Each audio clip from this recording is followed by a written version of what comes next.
I'll do this real quick.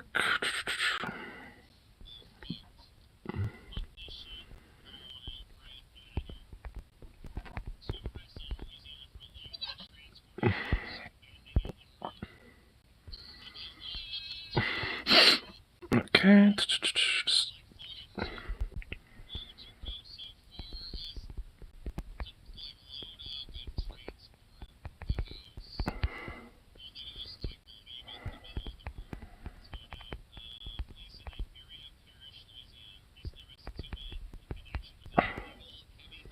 Oops, and there we go. Boom. Cool. Doop. Sweet, sweet, and boom. Cool.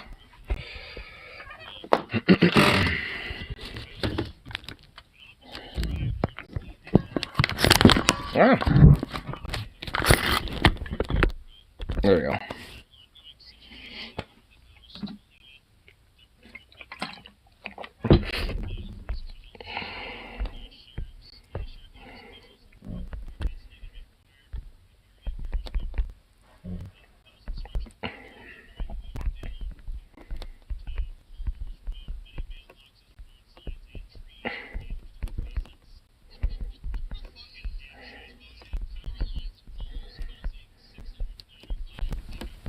There we go. Cool.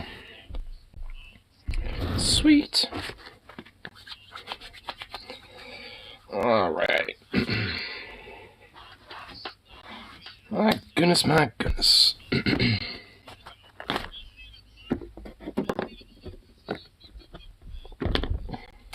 Bada bing, bada boom. Bada boom, bada bing. Bada boom, bada boom, boom, boom, boom, boom. Alright, let's.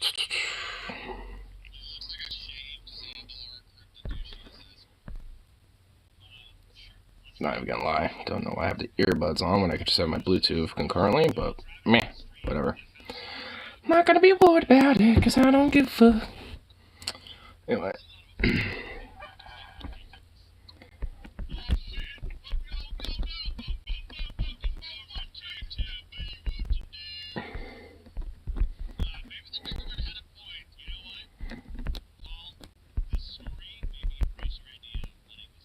Boom. There we go. Q. Boop. Alright.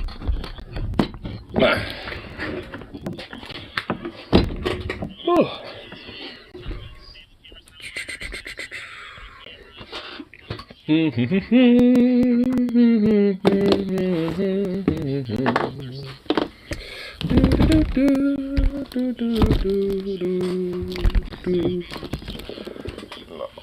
Suzuka, you are just knocked the fuck out. You are just knocked out, bro.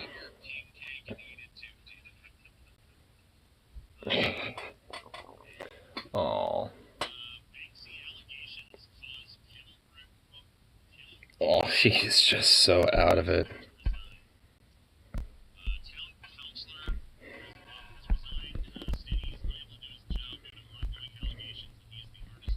Oops. Boop.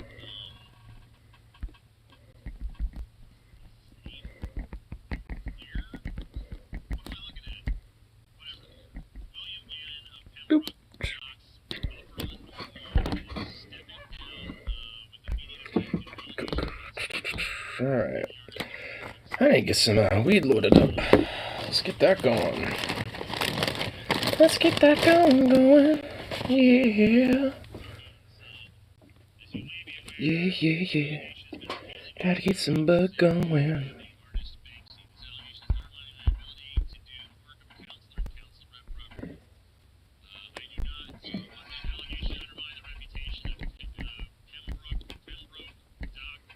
Alright, I'll do this real quick. One more little message.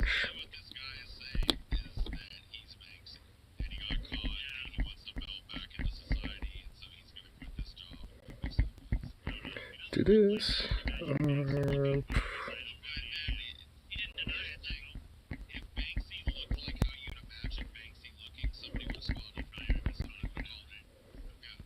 There we go. Cool. Okie dokie. Alright.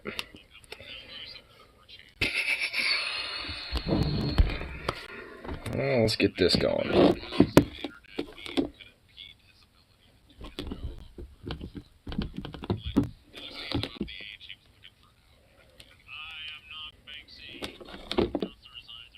Ooh. Oh, man, my neck is a little sore. I'm not gonna lie. In fact, ow. Well, bruised out. Nope. Nice. Figured I might have been one or two, but guess not. I know last time I was shooting, I actually had a little bruise right there, but guess not this time. It felt like I did at least a few times near the end of it. I was shoot my shotty and went, and it's like, ah. It's like, alright, I'm feeling that pretty good. Damn.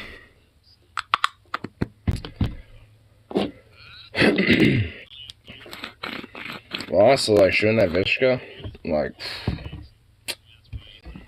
phenomenal. Though, definitely can't exactly hit shit yet, but I need to sight it out. I need to actually make sure that the iron sights are sighted more properly, so I'll have to do that at some point.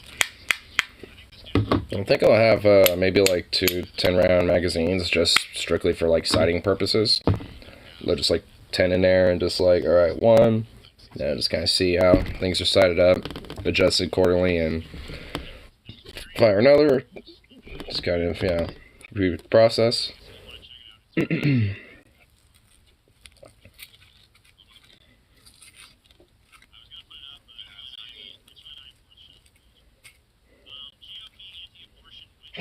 Man, that dog is just out.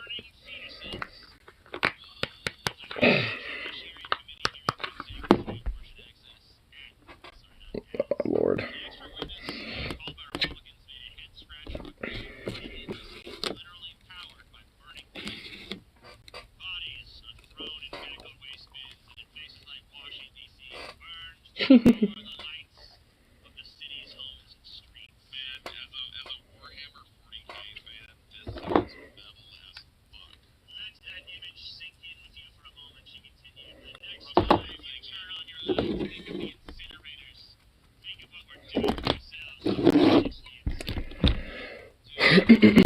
Alrighty. All loaded, ready to smoke. Let's get it going.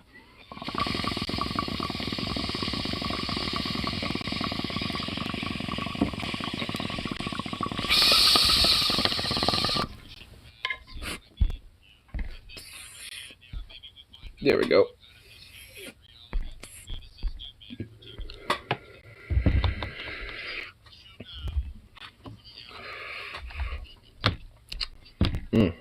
Oh, good stuff. Honestly, I'm not even gonna lie, I'm actually a little, like, knocked out a bit. And at least my left ear feels stuffy. Not, like, all ringy or anything, just a little, like, stuffy. It's just like, oh, that kind of sucks. That sucks. Feeling it was probably just a little stuffy, then the pressure change from going 3,000 feet higher. On top of that, then shooting a little bit. That probably kind of played a role in a little bit of stuffiness. Oh, weirdly enough, this actually got a little louder doing this. Condensing all the sound into a more smaller area. Made it a little louder.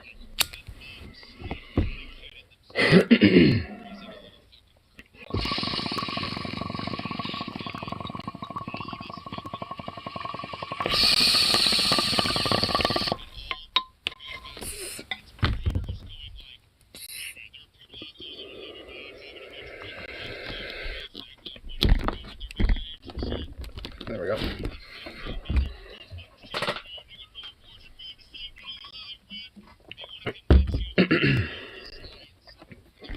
Anyway, oh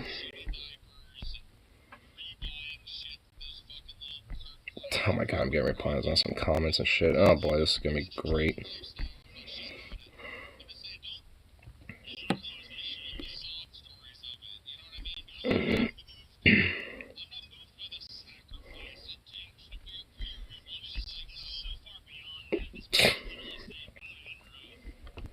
It's just some other person basically just confirming a rebuke against some other moron. Nice. Some dork is just like, oh, one, no gun show loopholes exist.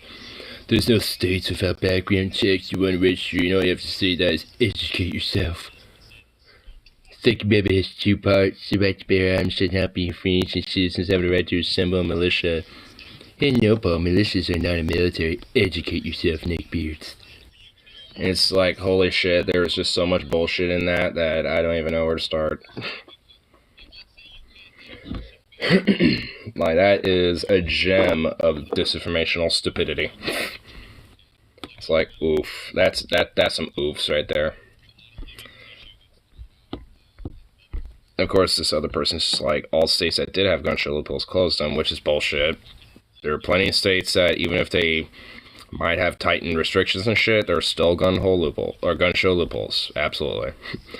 The state was one of the last ones. I'm still firearms our grandfather then. I had no background check to get any of them. Yeah, and there's plenty of states that still do that. It's not required, for some states. So some people don't even really get one. They're just like, yeah, you don't really need anything. Here you go. You're all good. Just need to buy it. It's like, that's a problem. I didn't need one when I bought them privately with no ID, no background checks, no nothing. So they used to be loopholes, not anymore. That's bullshit, though. There are still fucking loopholes. Well, dude's like, I guess, agreeing with me a little bit, but trying to play both sides, being like, well, they don't exist anymore. And it's like, yeah, they do.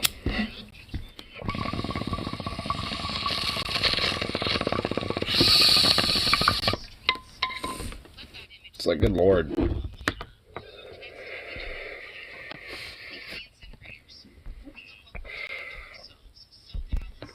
Man, you gotta love people. Convenient how that person's little definition for the Second Amendment did not put in the convenient words that are also in the Second Amendment, well regulated.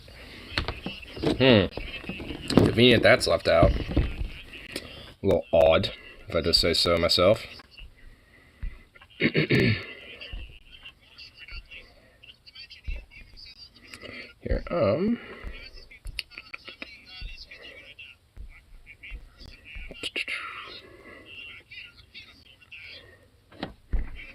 cool, boom. Alright. Like I've just had whatever the fuck is in the background just playing. Just on my earbuds. Here. I'll take that out and put a little bit of a background music here. There we go. Cool. Alright, cool. Wasn't not loud. Sweet. Oh, you just look so tired.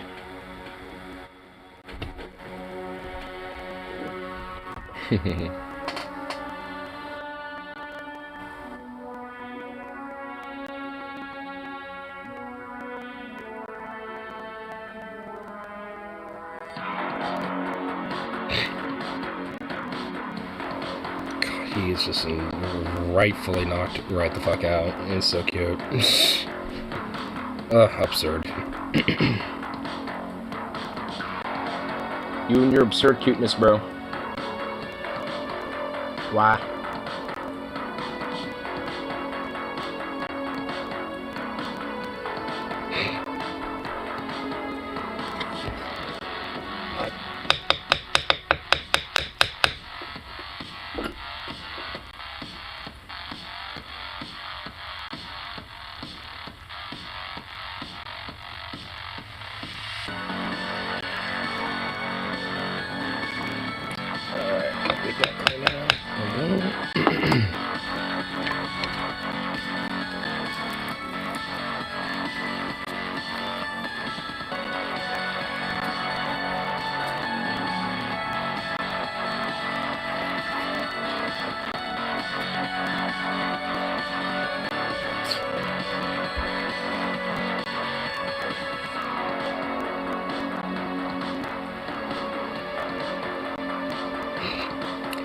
What a little knocked out sleepy boy. I know he definitely had some fun today, little Zukov. He was just going psycho over like a new little rope toy to distract him a little bit for range day, and I don't think I've seen a dog just like bounce around and jump around and like just like destroy the shit out of things like I seen him today do. He was just having a full-on blast today. Weren't you, little sweet buddy? He's not even, he's just solely asleep. Dreaming up something. Just dreaming up of something, aren't you, baby? Funny enough, honestly, he doesn't really make bad of a... He doesn't really make that much bad of a range dog, either. He just needs to kind of learn not to, like, run up on range all the time and shit. That's the one thing he needs to, not do as much.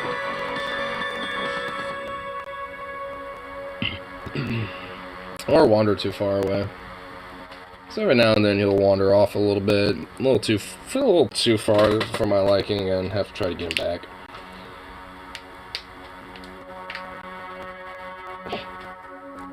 What a goofy baby. You're just a goof. You're just so sweet and cute. Aww. He squeezed up in a little more tighter ball in an attempt to just like get more comfy. Aww. He's just a sweet little boy. Just a sweet little Zukov.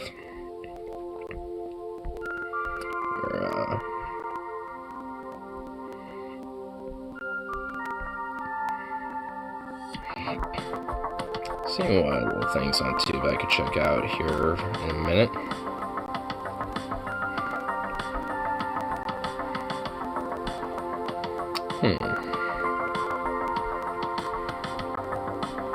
Watch Beto work disrupts Greg Abbott's press conference. Oh.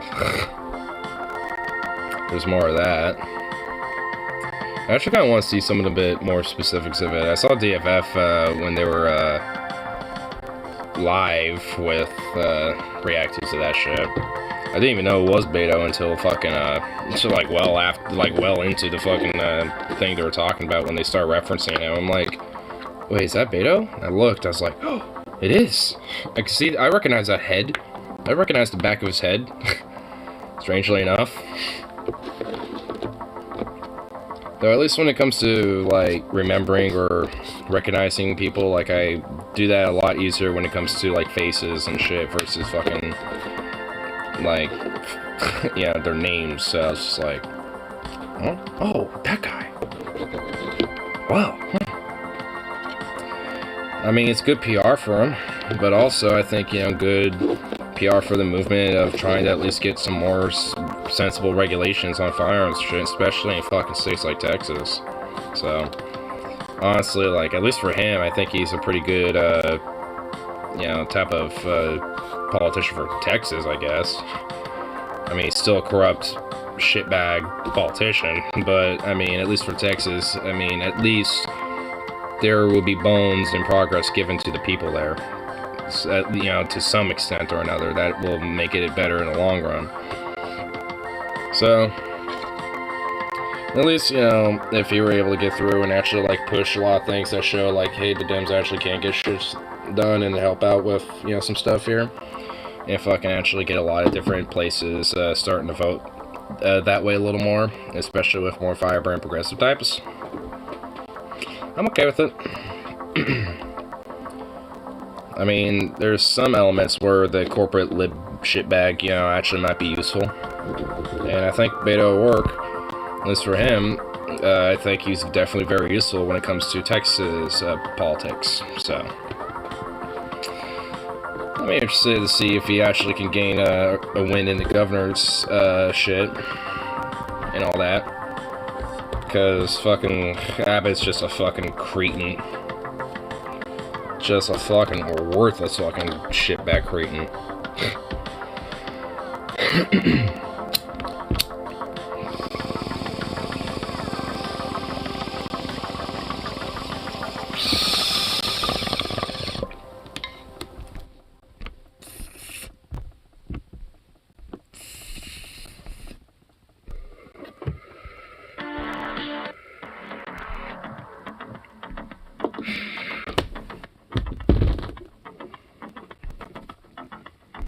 Here.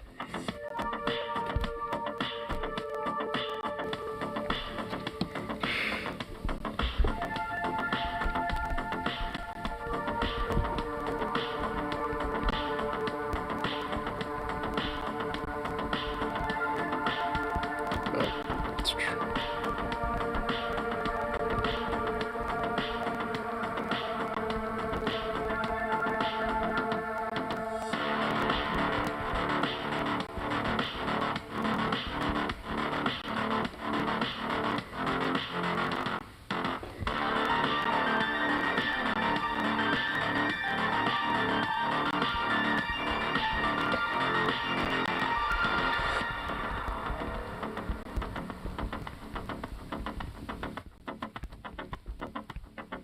Oh, wait, there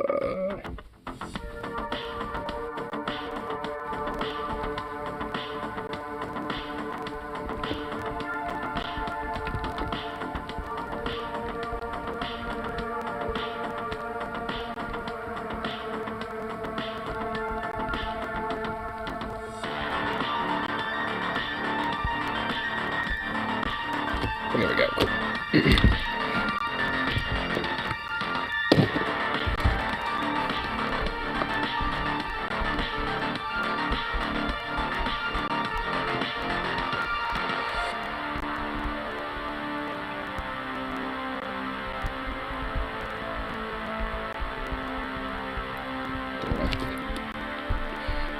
Making more messages and all that fun shit.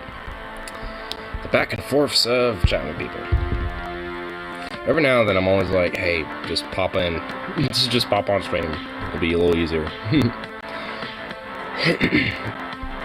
This with the back and forth thing. But also when it comes to like certain conversations. But here, let me see. That one down. Alright, C's videos, that all. Okay, cool.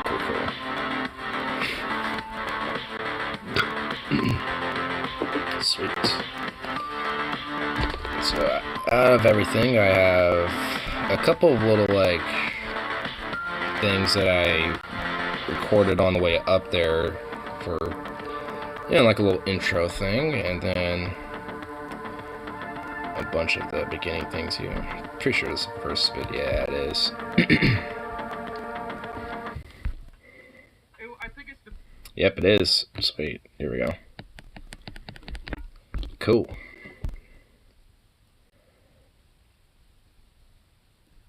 Here, let's see here. I'll start up right here. Cool.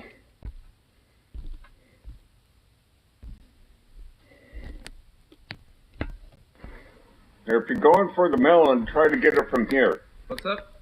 If you're going for the melon, see if you can get it from here. Well, that's the idea. I just wanted to get this out of the way. Yeah, take a couple practice shots at the fire. When I get this shit all edited, I'm going to take a lot of the random audio stuff out. And that US Paul mag fucking sucks. That magazine is shit. Suka, Hey, Sukov, back. Suka, come here. Oh my god, he's hearing that. He's like, what, huh? No, you don't need to get up. Oh, poor baby. You did not need to get up. Oh, you didn't need to get up, baby. I know. He's like, you woke me up. Why? Oh, you baby boy. I didn't mean to wake you up. Oh, there we go. Oh, shit. Oh. What? See, it was a feeding issue. That bullet does not look like it's usable. Actually, I'll have to show that. I have that bullet still.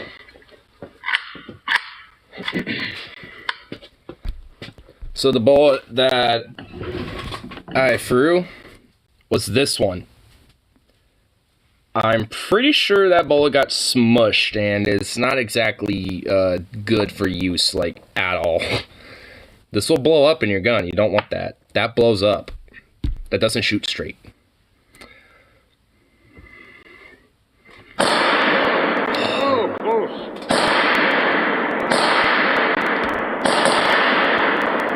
I tried bump firing it, but it didn't work quite yet. Oh, shit.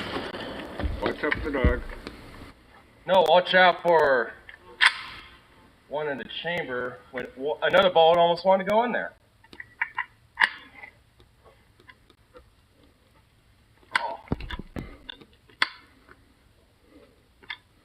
Man, these US Palm mags, dude. Alright, this grease or oil the gun, it probably needs that. It Because does. it's a little stiff. Yeah, and maybe the better brand of bullets might be a good idea, come to think of it. It's not the bullets. Maybe. Yeah.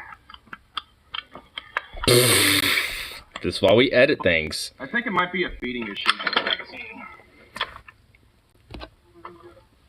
Make sure that doesn't happen again. That's why we edit. I'm gonna eventually get these all edited out.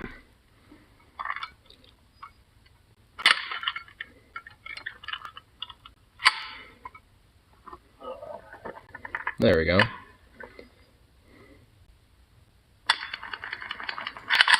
Helps load it. Does. That looks like a good one.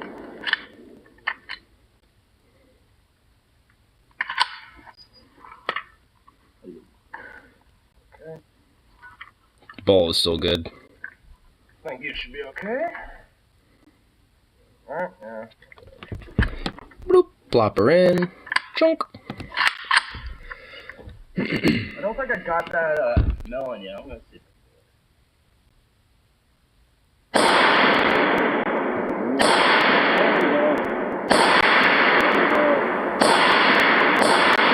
Oh, yeah! Definitely got That was the one where I exploded the fucking melon. I exploded that damn melon. You can see it off in distance, actually. That's where I blot it. It was like, boom! It took a minute, but I need to get the iron sights sighted up more properly, because obviously shooting for the first time, I didn't, I'm not going to really worry about sighting them quite yet. I got it. Ah! Still got some in there?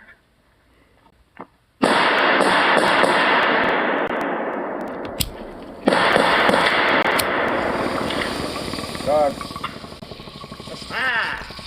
There we go.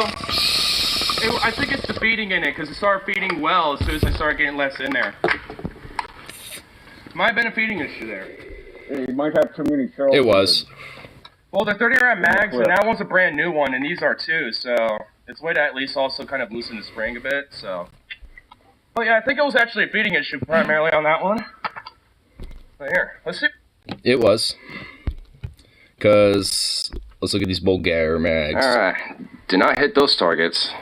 Like I said, got the edges of those. We're going for that melon again. Well, actually. Where's that other bullet? Here we go. These were great. Woo! That got it. Yeah, that got one.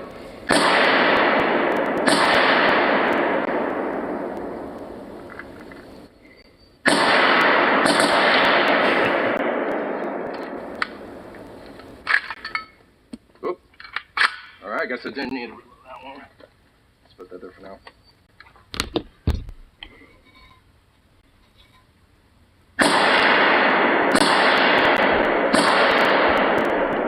I pretty much only had one feeding issue, and I think it was just a fat mag.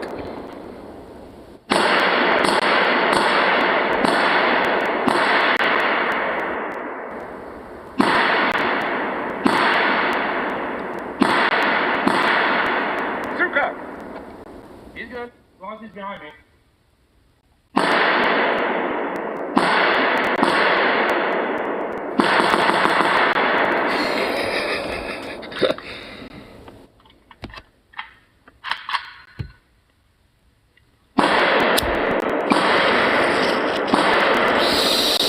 I love those sounds.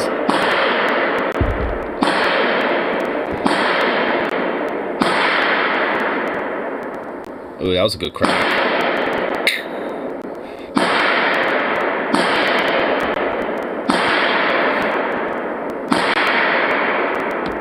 Can I try some of this? I guess I can. Oh, I guess I can actually. Doing some prone style shooting. I figured, I might as well try to, practice on different shooting positions.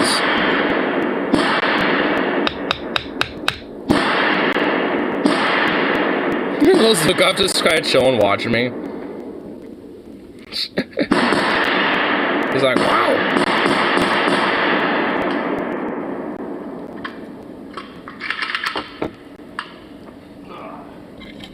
Zukov knows when I'm done. He's like, I'll go over to you now that you're done. Right on.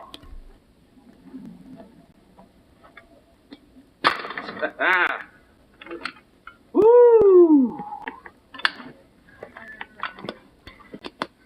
Getting a little bit of steam going on there. Look at that. Oh, yeah. Actually, saw a little more right when I walked over. Right on. Is there a way to try to... Getting a little bit.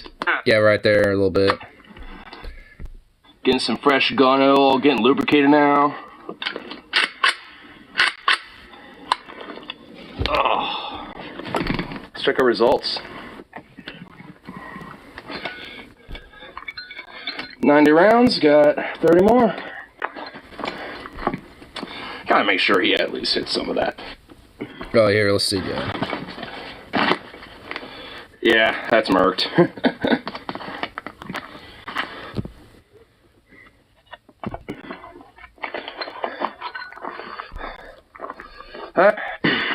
Hey, there's the side shot of the melon on that one, the second one. Oh, I did. I got a little bit.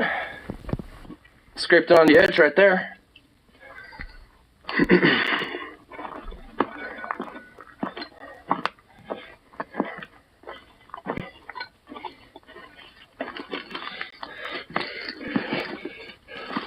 And we got some shots on this too. Nice. Pretty close to bullseye. Nearly got a edge right there. Good stuff. Oh, love it. Unfortunately, my pops didn't actually really get any hits or anything like that, but hey, it's all good. There was also a lot of fun with the 12, of course. Oh, you know what? We gotta at least show him having some fun with that. 10 rounds, man. Oh, man. Oh. I don't know what he decided to do with the sights. Sight. Yeah. Oh, okay.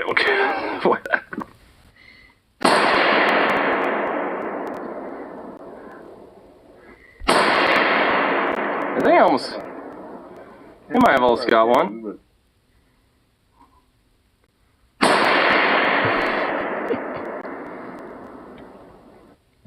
I'm all doing some bump fire attempts and shit like that, and he's just like, I'll take my shots preciously one at a time. Fuck you. Come on. Well, it hasn't been sighted quite yet either, so there's that. Yeah. That does intend to help. Yeah. Kind of a bit wobbly standing.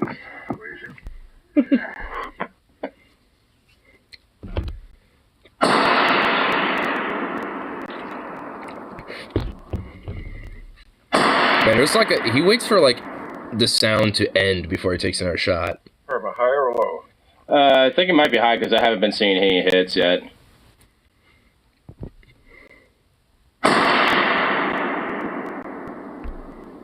If anything, actually, it might have been a little too far to the right because he utterly destroyed. The reason why is because he was actually hitting the log, but it was so like mulched and fucked up that when he kept hitting it, you couldn't really tell that he was hitting it. So I was like, I can't tell you where you're hitting things over there.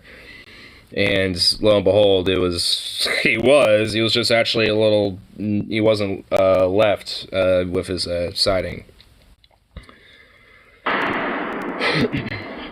Anything? No. So we're just like, nah. Don't really see much going on with that.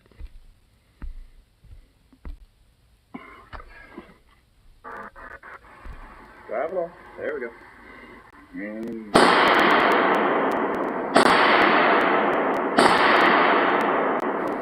Got that one.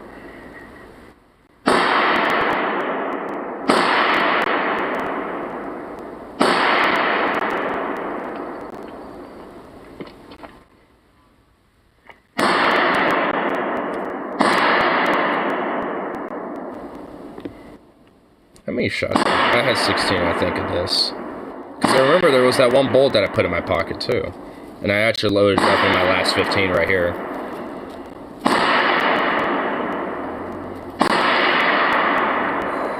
Oh, that was a crisp, like... Oh, that was crisp. I love those crisp little shots that, you know, just sound very, very good. You hear that crack. Oh, I love that crack. Oh, man, hearing that when I was, you know, doing some rounds, I was like, oh. Alright. I'll just M62. I don't think I got that melon over there, though. You got the log where I got it a number of times. Yeah. Yeah. But, yeah, the last of the 762 right there was just shot away. I don't have any more of it now, so. That was probably about $120, just like, well, I guess $119. Well, yeah, I guess still $120 because this one wasn't shot, but fucked up. Oh, actually, the firing pin was hit on it too. So this one was fired, but misfired, and if anything, got like pressed further. This could have been a bad day. If that bullet went off, Jesus Christ! I'm glad it didn't.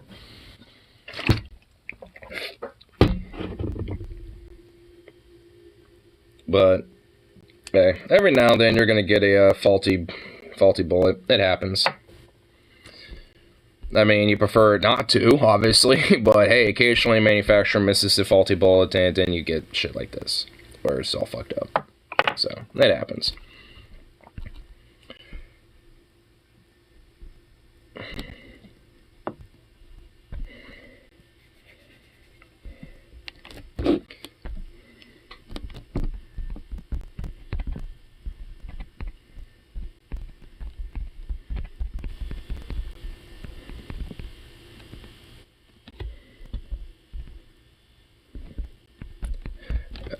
You know what, hold on, I'm actually going to try to get this person I'm chatting with on here. Ba-ba-da-ba.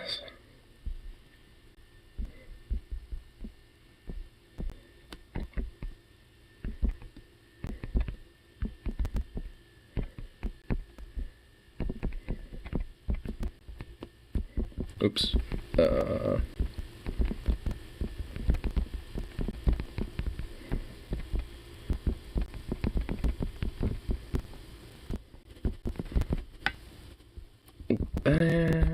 There we go. Boom.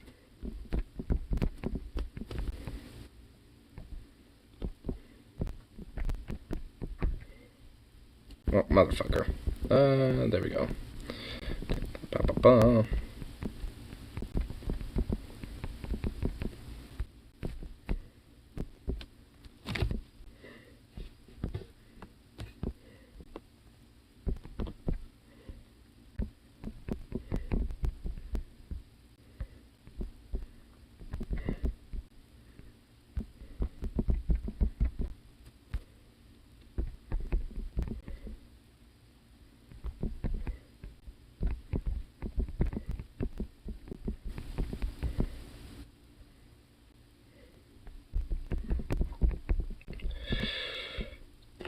Oh, there we go.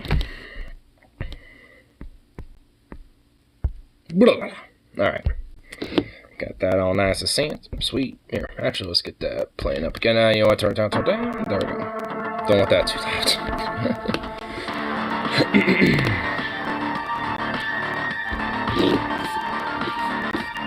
Oh, vad så du suka? Det är så super.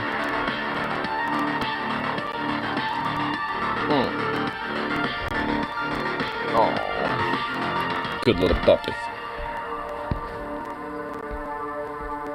Oh. What, just a little puppy?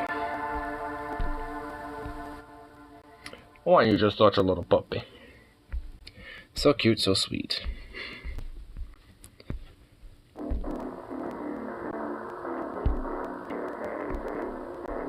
He's just a sweet, handsome boy.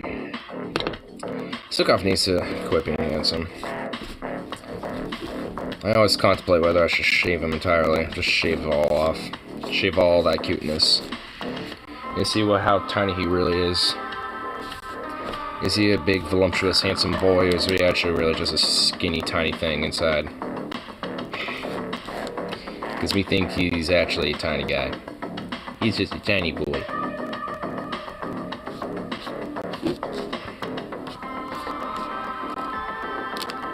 Just a little sweet baby nonetheless.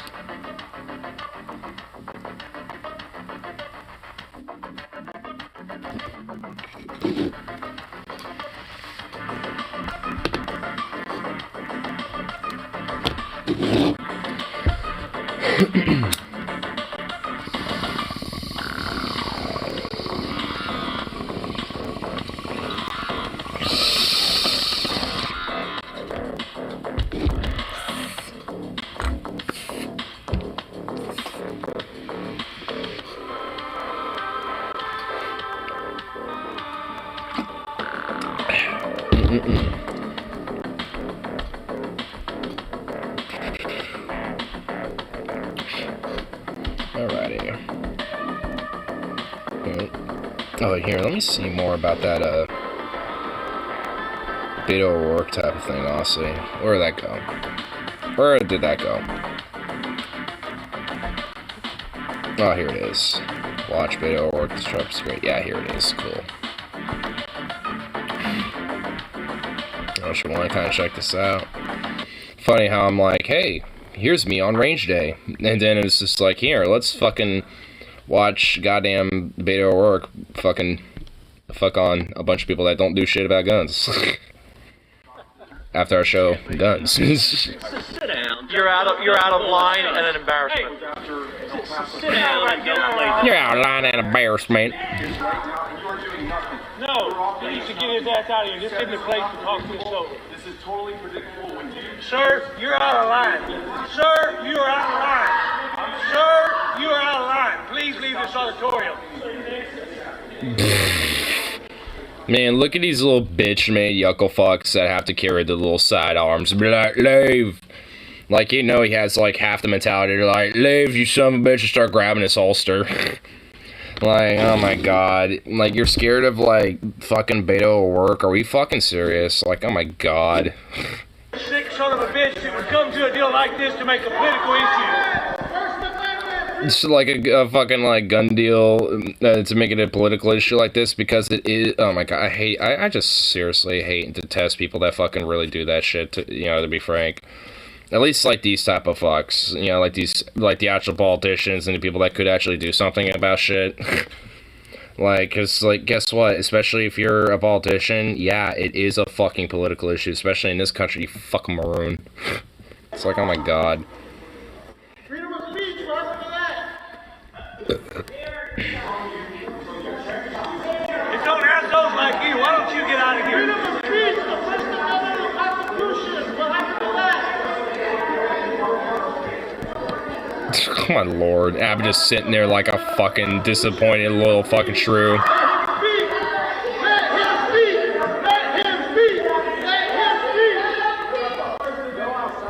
I guess there's at least a couple people in the crowd that are defending him where they're like, hey, what happened to First Amendment? Let him speak. At least there's a few, I'm assuming Republicans in there that are at least principled. We're like, hey, let him speak at least. Okay, well, I can at least, give it to those dudes, I suppose. Like, hey, you're kicking him out. That ain't free speech. I guess there's a few principled Republicans on the issue, I guess. All right, that's in first.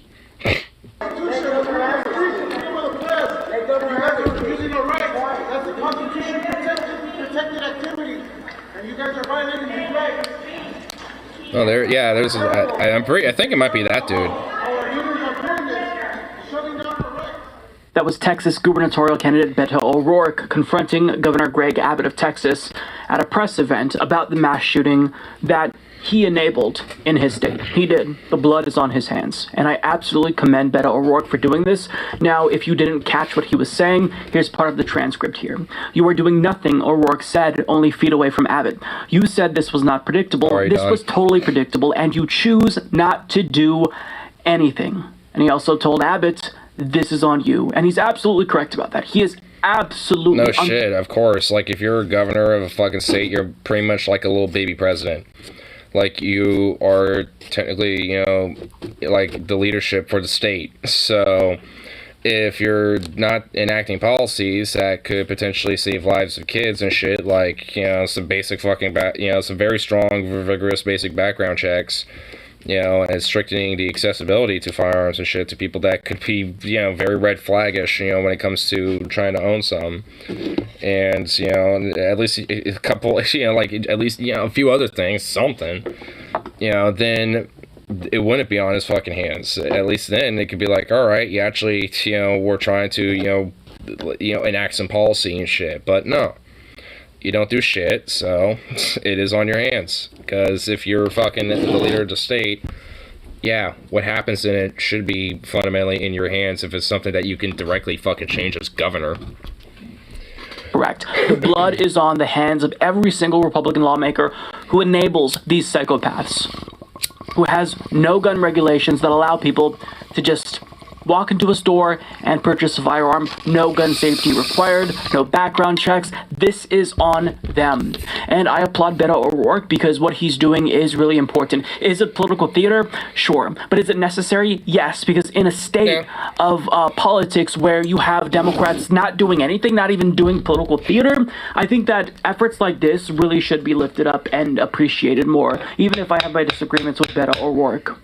Now, you know, I mean, honestly, it's just like, even it's not even the fact that the Democrats don't do political theater, they don't do any that's even worth a fuck.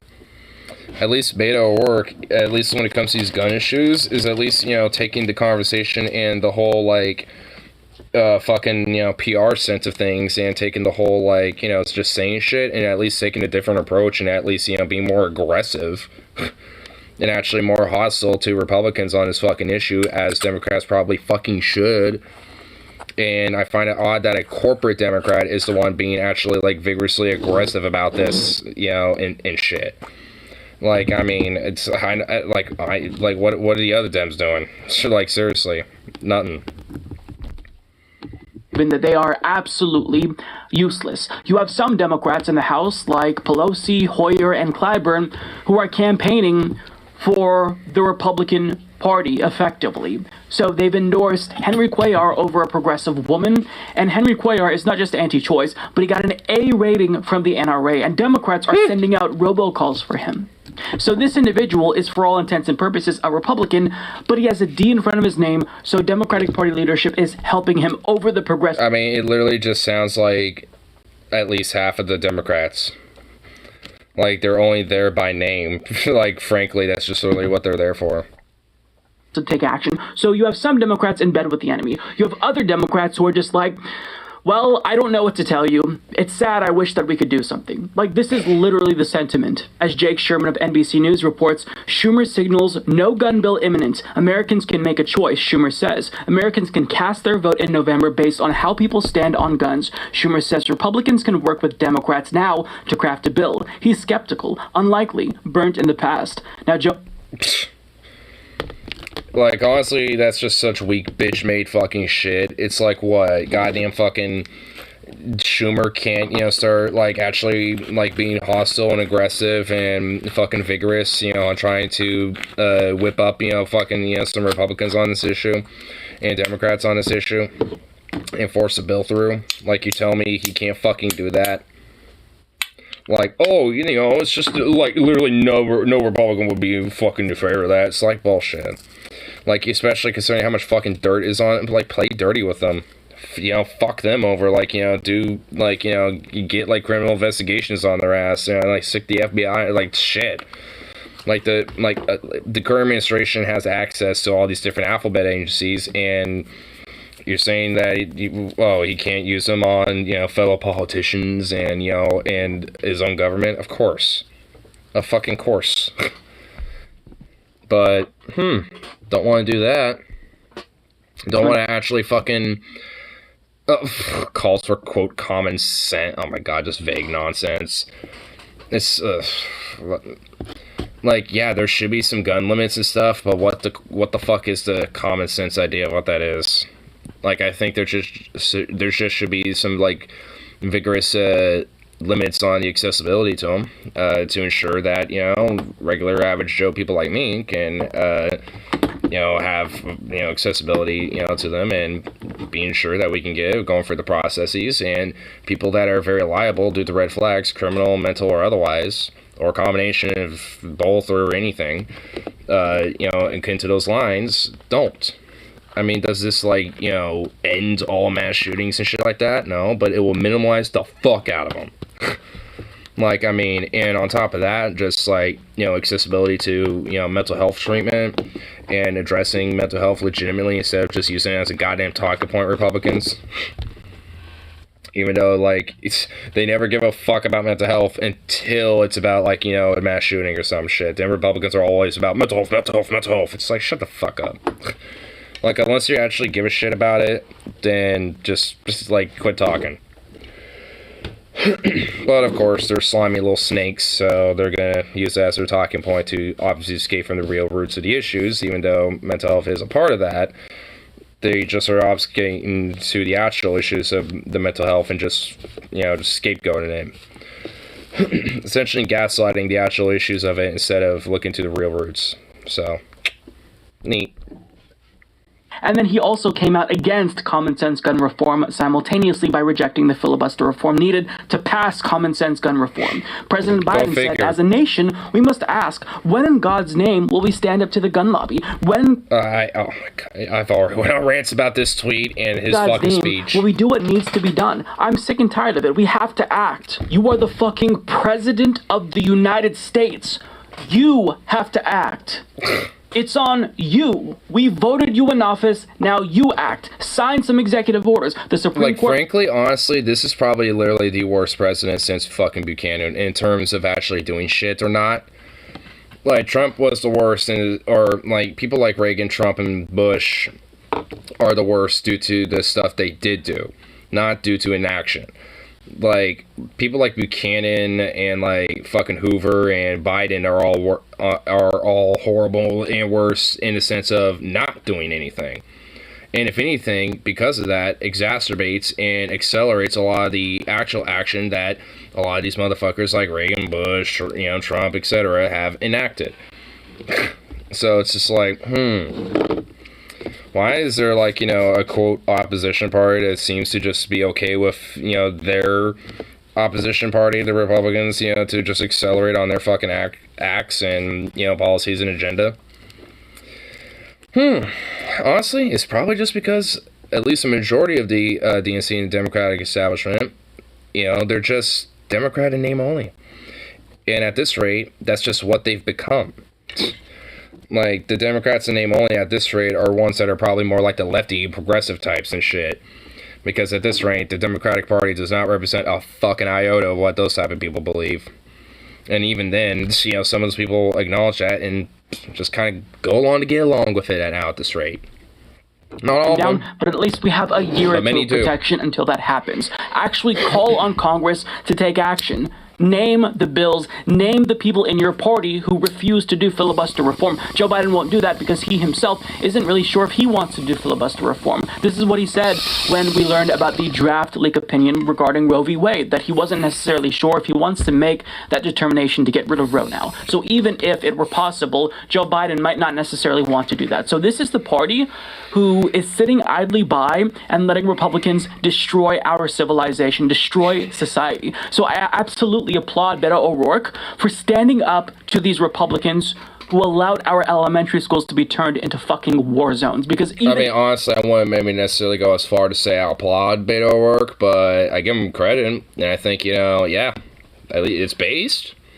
I'll say that. But I won't, go as far to say I applaud him. I don't want to go that far. He doesn't deserve that much credit. He deserves credit for at least being aggressive and hostile on this fucking issue, and at least, being one of the few Democrats that at least looks like he has a fucking backbone on something. Acting. At least that's something, but nowadays, we don't get jack fucking shit. We get nothing. We don't get political... To the point where we look up at people like Beto because they said something, and were actually aggressive and sounded like they were giving a fuck. It's to the point that we were looking at that and hey, at least that's something. It's fuck me, man. I hate this country. I hate it. talk. I remember the good old days when I would complain about incrementalism, but now we can't even get fucking incrementalist policy, so we get nothing. So if there's any Democrat out there who's just showing a little bit of a sign that they want to fight, a little bit of courage, then that needs to be applauded, even if I disagree with them, even if I think he's wrong on healthcare and other issues, and he's too corporatist for me, I think that needs to be applauded. But as disappointing as Democrats are, I mean, at least you've got to hand it to them for living in reality, because David Neer shared this photo on Twitter of Republicans. This is their collective response. Jesus Christ, this is like a fucking fat compilation of shit. Oh my god. I kind of wish I could read all. Oh, I guess I can kind of read some of these. Coach Tommy Tuberville. A heartbreaking tragedy in Udaville, Texas, claimed 15. If Texas? The state itself. Okay. Gotcha. The situation was unimaginable. Please join me in praying for the victims. Oh my. Fuck off. And for the community as they mourn for their loved ones. I mean, you're a coach. You're not exactly a full-on politician, but still, it's like, it's like, come on. Like, I just want to tell people, like, who have the whole thoughts and prayers shit. So, like, shut the fuck up. Like, it's like, it's just basically like a rote, like, fucking script thing for you every time this shit happens. Like, just shut up. It's like, actually say something different. Like, yeah. We all have our thoughts, you know, and shit going on. Like, everyone's already been doing that. Can I help you? Hey, can I help you? Hey! Oh my god. I think my dad's back home. My dad has returned after doing a few errands himself. Zukov, chill the fuck out. Oh my god. Zukov! Hey! Shut up! Dude, hey, do you mind? Zukov, bro, hey, Zukov, okay, hey, get over here, come on, hey, work, no, stop it, no. No. No. No. No. No. No.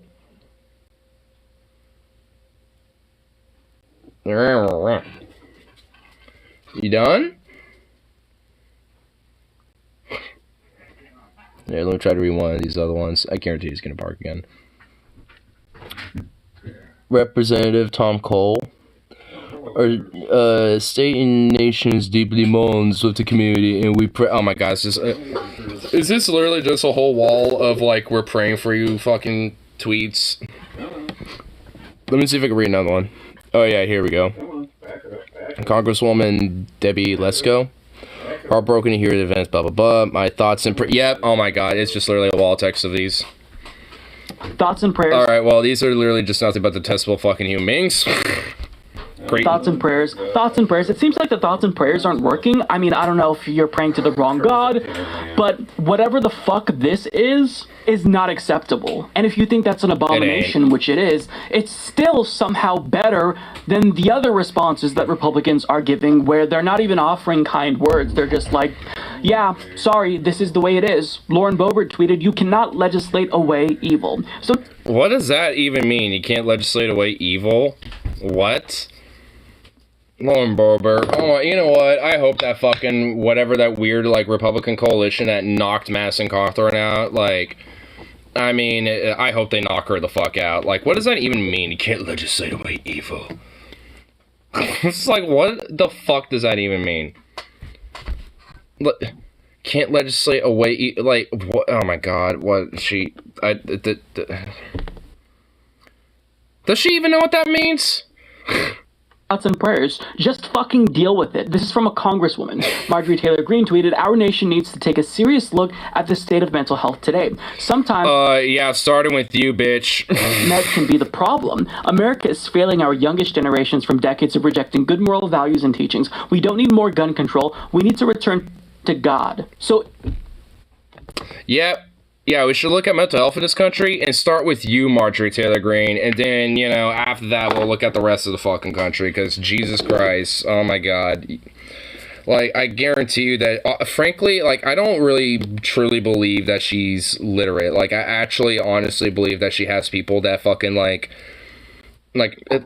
think she can read, but honestly, I just deadass think she is not really truly, like, capable of, like, doing that on her own and stuff, and she actually has to kind of help people, like, fucking, you know, educate her along the way, basically. Like, dead fucking ass.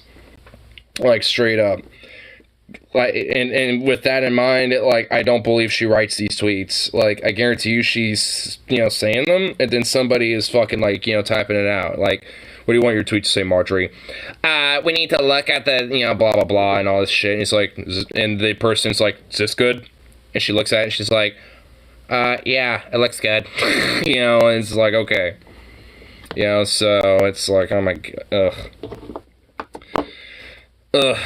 I really just don't think she's truly, like, you know, actually, like, properly educated. I honestly do think she's, like, legitimately, like, in some form, you know, has at least mild illiteracy of some sort.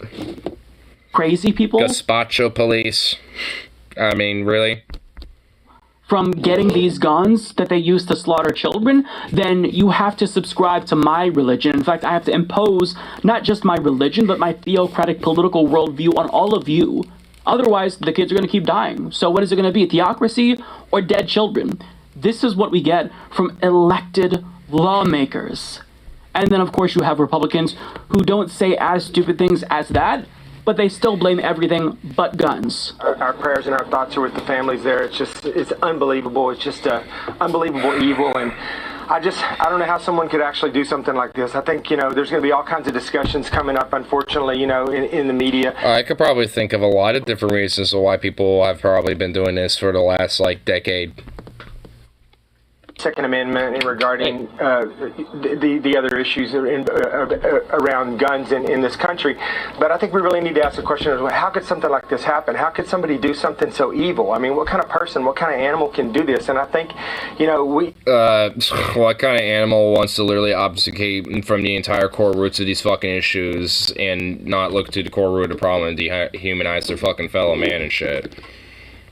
Because, frankly, a lot of the stories and the background of the fucking kid that did this shit is honestly pretty fucked up. Like, hearing how, like, you know, he was, you know, still bullied to the point, you know, where he was, like, cutting his own face and shit, and, you know, had a really bad stutter and a lisp, and was just basically, like, an utter fucking blatant outcast and shit. And it's like, what, I'm supposed to look at that and be like, oh, you know, just fuck that kid. What an animal. It's like, I mean, honestly, I can't help but at least have some fucking empathy.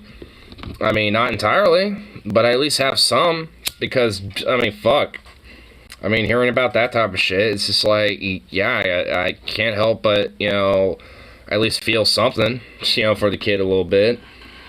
I mean, because that's the thing, he's still a fucking kid.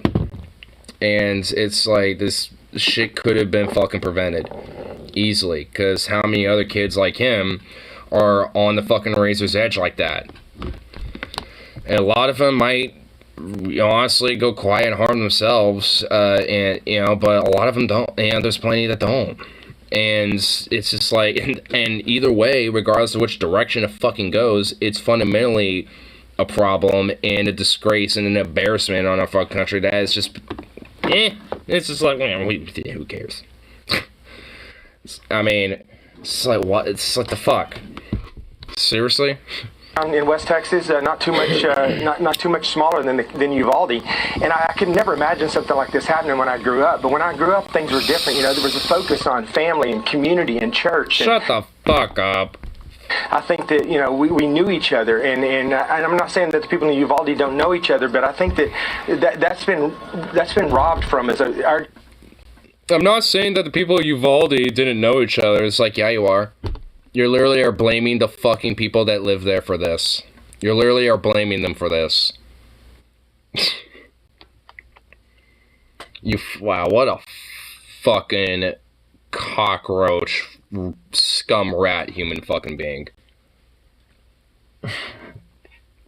Wow.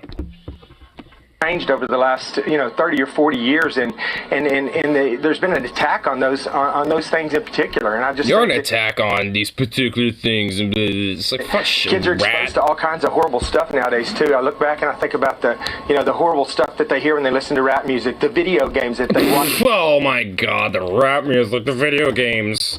Oh.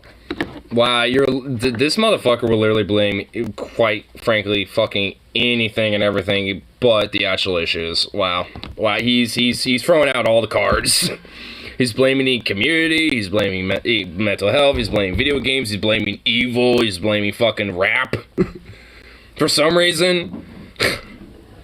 Age with all of this horrible violence and stuff, and I just think that and they have this access to the internet on a regular basis, which is it's just not good. The internet now? Oh my god, this guy is actually like, I mean, okay, he's not actually fucking stupid. He's literally just saying endless talking points. He's like, first it was blame the community, then it was fucking rap, then video games. First the mental health in there first, and then it was the fucking blaming the community because they don't know each other and they just don't have a sense of neighborhood there, I guess, and blah blah blah and all this other bullshit.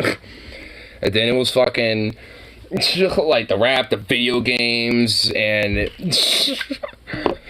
oh my god, this now the fucking internet, my dude. If the internet truly was the actual fucking issue for this type of shit, I mean, we would see a major correlation with that, but frankly, there isn't. Like, if anything, it's like a place to where we can, see, shit like red flags, but, yeah, and honestly, a lot of our background checks don't really check for certain shit like that. When it probably should. Because, like, it's not just as simple as doing, like, a basic criminal mental background check, whatever the fuck. And what is that beeping? You're beeping off. You're beeping off. You have a beep. Yeah, you're beeping. Not that I heard. You don't hear the beep? It wasn't the phone. Is it your radio? Something is beeping on you.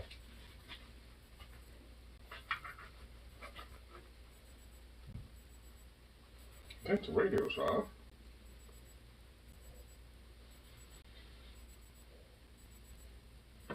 Yeah, I have the radio turned on. It was. It was your old radio.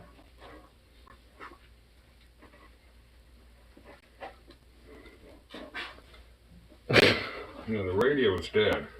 Well, I guess it was letting you know it was dead because, Yeah, it doesn't beep when it's dead, it just dies. Well, it's been beeping when you first came in here, and I didn't think anything of it, but you came back and it was still beeping. I'm like, what the fuck? Unless it's something. I don't know what's going on. Maybe it's rap music, maybe it's video games, but it's definitely not guns. Even though we literally have more guns than people in this country, it's not guns. Let's not talk about guns. Let's just pretend as if it's other issues. Okay, what other issues? Mental health? Let's pass the mental health bill. Out of there. Republicans have blocked every single attempt to expand not just access to healthcare, but mental health care as well. So, do you actually think it's mental health? Of course not. They're just trying to obfuscate from the reality of the situation. And the reality is that more guns equals more gun deaths. Correlation does equal causation. This has been demonstrated and proven. And there's a reason why we're the one developed country throughout the world where this fucking happens on a weekly basis. Other countries who had mass shootings, like the UK, Australia, they took action and then they stopped mass shootings. But all of this happening, every single mass shooting that we see, this is a policy choice. This is something that our lawmakers are allowing. Yeah, before a bunch of morons be like, oh, but you can't make goods, now everyone's using knives and machetes and blah, blah, blah, blah, blah. It's like, well, funny enough, these countries actually haven't full-on banned them, by the way. In the UK, you still can. It's just very strict on what you can use them for. And you can't just be willy-nilly just having them out either. So it's, so it's just like, there's very specific reasons to be having them, and unless you don't fall in those criteria, you don't get one, essentially. Like, I mean, a lot of countries have various different flavors of these type of laws, and UK ain't really special about that either. Well, let's go to Ted Cruz. Maybe he has a more sensible response to this. Spoiler alert, he doesn't, but let's listen. We know from past experience that the most effective tool for keeping kids safe is armed law enforcement on the campus. You know, inevitably, when there's a murder of this kind... I mean, how so specifically? I mean, it's not just as simple as having law enforcement there. Politicians try to politicize it. You see Democrats and a lot of folks in the media whose immediate solution is to try to restrict the constitutional rights of law-abiding citizens. That doesn't. Wow, what a nice way to put, like, just restricting some accessibility, to guns and shit. Which doesn't inherently mean that, like, nobody ever gets them or whatever the fuck. It just means that certain people that probably, shouldn't be having them don't get them. I mean, it's just like, what a hard concept to figure out, basically. It's just like, hey, we have a lot of gun deaths and shit, in this country. Maybe we should have some sensible accessibility, laws and shit when it comes to guns and have more rigid background checks and stuff. Nah, we can't politicize this at all. It's just like literally everything else. It's just like, oh my god. And it's just like, I just came back from range, and shit, breaking in my new gun and stuff. And it's just like, I got no issue with people having them, but like, fuck, like, we can't, like, figure out, like, a balance of this shit where it's like, everyday people, if they want to, can go through the process and get it, and then fucking, like, people, like, that are liable to start the, a shooting or some shit, don't. And actually have, like, reasonable laws to make sure that, even if it does happen, we can backtrack the firearm used and shit and figure out how in the fuck it got in their hands in the first place. It's like, well, we can't do this shit? Seriously? Like, unless you file it off, which that would be illegal even now, like, every gun has a fucking serial number. So it's just like, just have, like, a basic-ass, licensing registrar when it comes to that type of shit, and just, whoever was the last owner of that firearm or the last purchasee of it is tied to that name. Simple. I mean, it's like, god damn. Like, what? These are just some basic, at least in my mind, some common sense shit. And I'm a guy that likes them. Like I said, I just came back from the range shooting my new one. So it's just like, it's still, we can't just figure out some basic ass fucking shit. I mean, seriously. Because the idea that, like, not even within a fucking week apart, there was, like, 2 different mass shooting attacks and shit. Different reasons, but nonetheless, still fucking mass shootings. And, it's just literally everything else besides the accessibility of the firearm thing. Yeah, well, let's not look at that. It's like, it's like, fuck. What the hell? Like, we can't just have a basic fucking thing? Seriously? And just make it a federal standard? I guess not. We just can't do it. And no gun restrictions. Just literally, we just can't have anything but thoughts of prayers. That's it. That's it. Preposterous this is. In response to gun violence, due to so many people having guns, they quite literally are saying, more guns. That's the answer. Except, all of these good guys with guns... Because it really ain't. And even I don't even believe in that good guy with gun fucking idea. It's like, as frankly, there is no, quote, good guy or bad guy. There's just people in my mind. And if you got, like, somebody's, doing something like this, I mean, especially if law enforcement starts showing up, and you're trying to, like, shoot back at another, at somebody trying to incite a mass shooting, the cops don't fucking know that. So why get involved, like, at that rate? It's like, that's not exactly a good fucking, thing to be doing for yourself there, bucko. Don't be goddamn John Wayne or some shit, because you ain't. It's like, if it's your own fucking property, then that would be one thing. And even then, I would still be very reluctant to even, encourage that, because you could still potentially hit one of your neighbors. What are you doing? And especially if you have a high-powered weapon, yeah, it will go through, and potentially, again, hit a neighbor. Or hit like, the side of the wall, go through the window. or like, you know, hopefully hit a car with nobody in it late night or some shit, you know, instead. I mean, because like, even if you do, you know, use it for that reason, you're still gonna have that type of liability, even if you're at home. Like, there's a possibility that you might hit something else in your house, or you might have somebody sleeping in the other room or some shit, and shit like that has happened, accidentally and otherwise. So, I mean, it's just like, don't think you're gonna be like some fucking hero, you know, badass with, you know, gun and shit, because you just ain't. And honestly, with that type of mentality, in my mind at least, you know, is more of a sign to somebody who might be more irresponsible with a firearm than being responsible with it. It didn't really work out. In this case, it didn't really work out. The good guys with guns didn't stop the bad guy with a gun. Sergeant Eric Estrada of the Texas Department of Public Safety tells Anderson Cooper the shooter crashed his car near the school, got out with a gun and wearing body armor, was engaged by law enforcement but made his way into the school anyway, and went totally classroom to classroom shooting. So that's not it. Yeah, and honestly, like, I even know some more conservative type of dudes that are definitely pro-gun themselves. And even then, like, you know, they think that these type of basic ideas, you know, are, you know, understandable and should be a thing. It's just that where the politicization comes into, it's just literally the back and forth tribalization idea of it, where it's like, oh, they want to take them all versus, oh, you know, they, you know, just want to like have them literally everywhere and a little child have them too and shit. It's just like, I mean, it's all just, you know, really obfuscation to the root cause of the issue, and at the end of the day, this is why shit doesn't get fucking done. Like, the most that really does is like, oh, we'll do like mag capacity bans or bump stock bans like Trump did, or it's like, even though that doesn't solve anything. And frankly, like, you know, I like I said, coming back from range day and shit, like, I was bump firing my new weapon. You don't need a bump stock to do that. Like, it's not really that hard. I mean, it takes some practice, but it ain't hard. And God, I wish I could figure it out. Other countries have, but I mean, I don't know. What's the fucking solution, folks? I think it's evident what the solution is. We just don't want to implement said solution. A ban on assault weapons. A ban on high-capacity magazines. Well, that's my, at least, issue and shit, at least, you know, in my mind, because those don't necessarily outright, you know, do much. Like, because frankly, what is a high-capacity magazine ban going to do outside of just, what, make, you know, someone who might be a mass shooter reload more? And even then, like, what would truly define a high-capacity magazine? Because for my rifle, a standard magazine capacity is 30 rounds.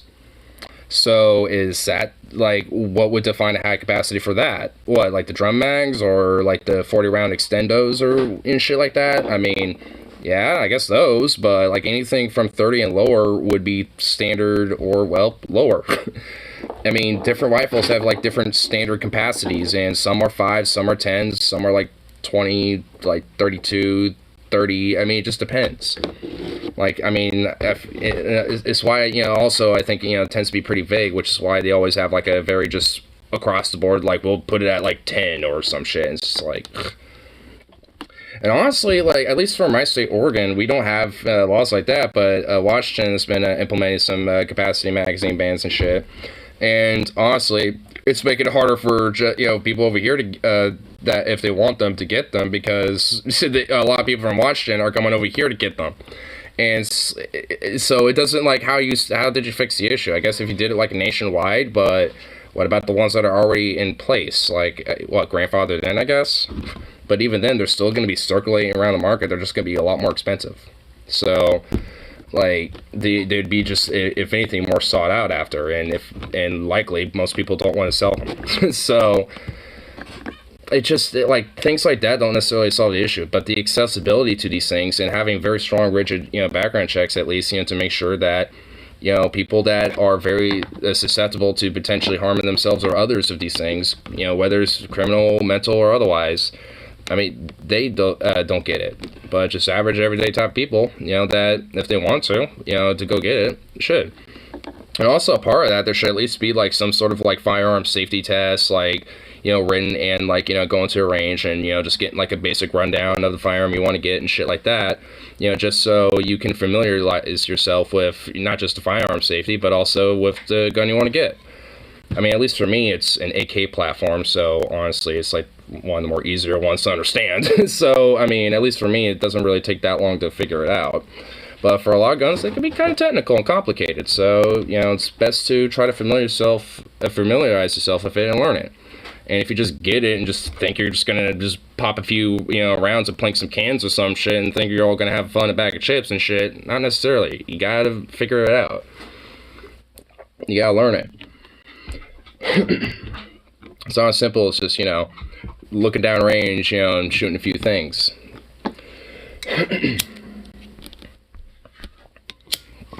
Mandated gun safety courses before you're allowed to purchase a gun.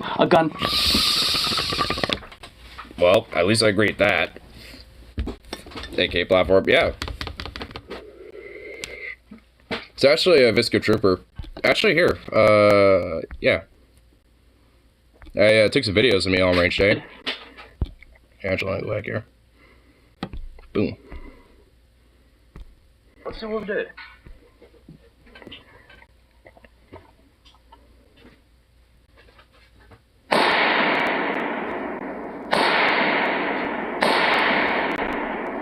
Just trying to bump fire it, but that US Palm mag sucks. I have 2 Bulgarian magazines and they worked like charm. So, maybe not necessarily the best video actually, but whatever.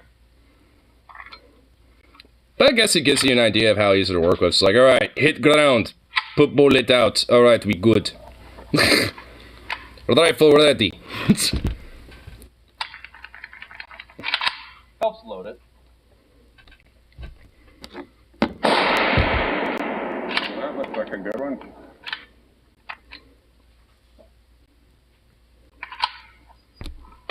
That should kind of put that bullet back in because it's still good. Skip the part.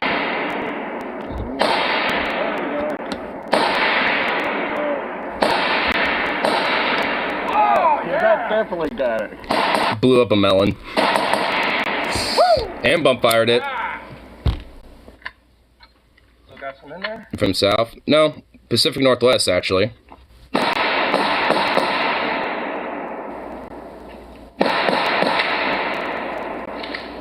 Dog. There we go. I think it's the feeding in it because it started feeding well as soon as I started getting less in there. And there's my Bulgarian mags, and those worked like a charm. Hey, you might have too many shells in the... Well, they're 30-round mags, and that one's a brand new one, and these are too, so it's a way to at least also kind of loosen the spring a bit, so. But yeah, I think it was actually a feeding issue primarily on that one. But here, let's see. But, yeah.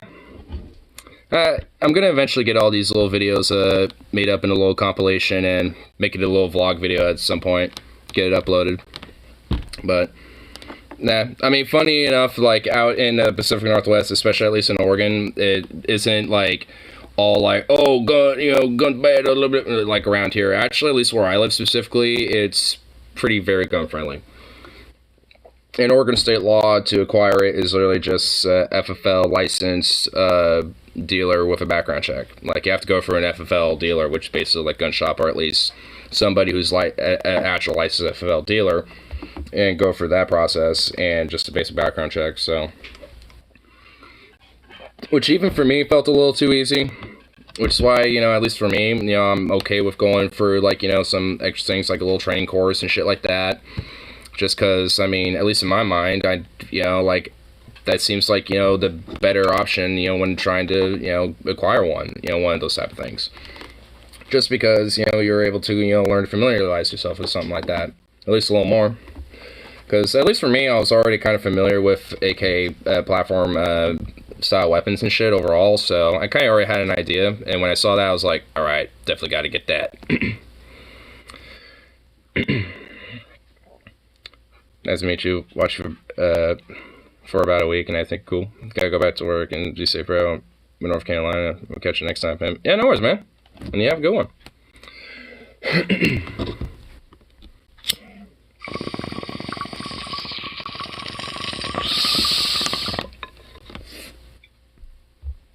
So many guns in circulation in this country.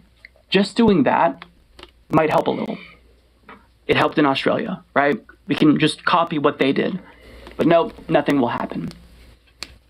The Republican Party at this point is an organized death cult, and they have literally decided for all of us that gun ownership, unlimited gun ownership, is more important than the lives of your children. That's what they decided for all of us. And we have the Democratic Party who's just sitting there saying, okay, I guess this is bad, but this is what we have to live with. Vote harder next time, folks.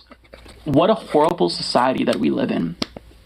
Politicians have chosen that we are going to live in this state of barbarity in perpetuity. Politicians have chosen that people in this country are going to continue to die. I mean, frankly, it's just because a lot of the owner class just, they make the most money out of it. And they profit off of this immensely. So what interest would it be in their mind to, change it at this point? I mean, it's like, hey, the people so far are still taking it. And, things are definitely getting better for us and worse for them. So, let's see how long we can drag this out. And at this rate, it's starting to look like it's being dragged to near its end. Just straight up. Even without, the whole thing about the shootings and shit, as of recently. I already thought that, frankly, well before this shit was, ranking up again. Just because of things like, the labor movement on the rise and just the literal inaction of not even really saying shit, let alone doing shit. While a lot of Republicans in the Supreme Court just, decide to reverse course by, 50 years, give or take, and shit, depending on the issue. Was Roe v. Wade, this gun shit, or whatever the fuck. It's like, oh my god. Politicians in this country have decided for all of us that we're not going to have a habitable planet because they don't want to offend their donors in the fossil fuel industry. So if they've already decided our fate for us and there's nothing that we can do to change it, at a minimum, we have to make them uncomfortable and confront these politicians in the same way that Beto O'Rourke did. We have to disrupt their events. Don't let their propaganda penetrate into normie discourse. If you see a member of your family stating their intent to vote for Republican, treat that as them admitting that they're going to commit an act of violence indirectly, because that is what the situation has devolved into in this country. If there are, I want to outright fucking demonize or at least go against hard on the family, but I would definitely say convince them otherwise for sure. Be like, hey, you think of a Republican? Yo, fam, hold up now. So let me give you some idea of thought to try to rethink on that. And frankly, at the end of the day, you might not necessarily change their mind, but hell, at least, just have a conversation with them at the least. But, full on being you're, what you're doing is basically, perpetrating more violent, blah, blah, blah. It's that's just gonna go further more into, well, Antifa, the Democrats, BLM, crime, blah, blah, blah. It's just gonna, it ain't gonna go nowhere. At least having, back and forth, being whoa, hold up, let me, tell you why I think you might be a little wrong on that, and just explain it to them, at least, that will at least have a potential to be a little more fruitful, at the very least, even if they don't necessarily change their mind, it will, at least, there won't be, a fucking, just immediate tribalist back and forth right off the fucking bat, so. In this organized death cult, then you have to intervene and stop them, at least try to stop them, because that's where we're at. You have the Republican Party blocking any and all legislation that would do something, maybe put a dent in these mass shootings, and then you have Democrats who are sitting on their asses doing nothing because they're too afraid to confront these Republicans in the way that Beto O'Rourke did. So look, I applaud Beto for doing this. I applaud him for doing this because honestly, this is the bare minimum that you can do. Just have a little bit of courage to confront these ghouls who created this climate in the first place. I mean, yeah. at the end of the day, I can at least still give Beto the credit of, hey, at least you are looking like you have something of a backbone. But, obviously you're running for a campaign and shit, so if you happen to fucking win, you better do some shit. And, and frankly, within, the first 10 days, let alone 100, as governor. If he happens to win. And I kind of hope he does, because, frankly, if he makes, a point of, trying to go to, gun shows, or, NRA shows, or whatever the fuck, and just disrupt the shit out of him like this, and just like, you know, consistently fucking, you know, berate them, you know, endlessly like this, and just constantly fucking get on their ass. I mean, frankly, like, in my mind, one, base, and two, like, I mean, I think, especially considering, you know, places like Uvalde and a lot of other areas in Texas and shit, I think, you know, even they, you know, a lot of people probably think, well, we need at least something, you know, because obviously there's a lot of issues with this type of, you know, shit, whether it's mental health, accessibility to guns, socioeconomic conditions, or otherwise, or really all of the above, because it is all three of those specifically.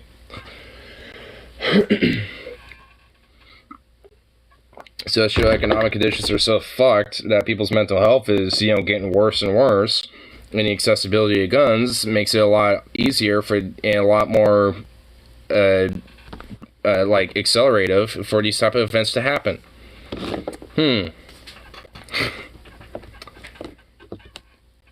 I mean, really, honestly, like, no one really wants to talk about the socioeconomic issues of it. Well, I mean, it's not like they aren't, but don't want to, you know, see the actual, like, issue with that, you know, tied in with this. Because it's not just, you know, the accessibility of guns and mental health. It's, you know, the problems of the socioeconomic conditions in this country that are accelerating the degradation of mental health, and really the accessibility of those type of people getting guns.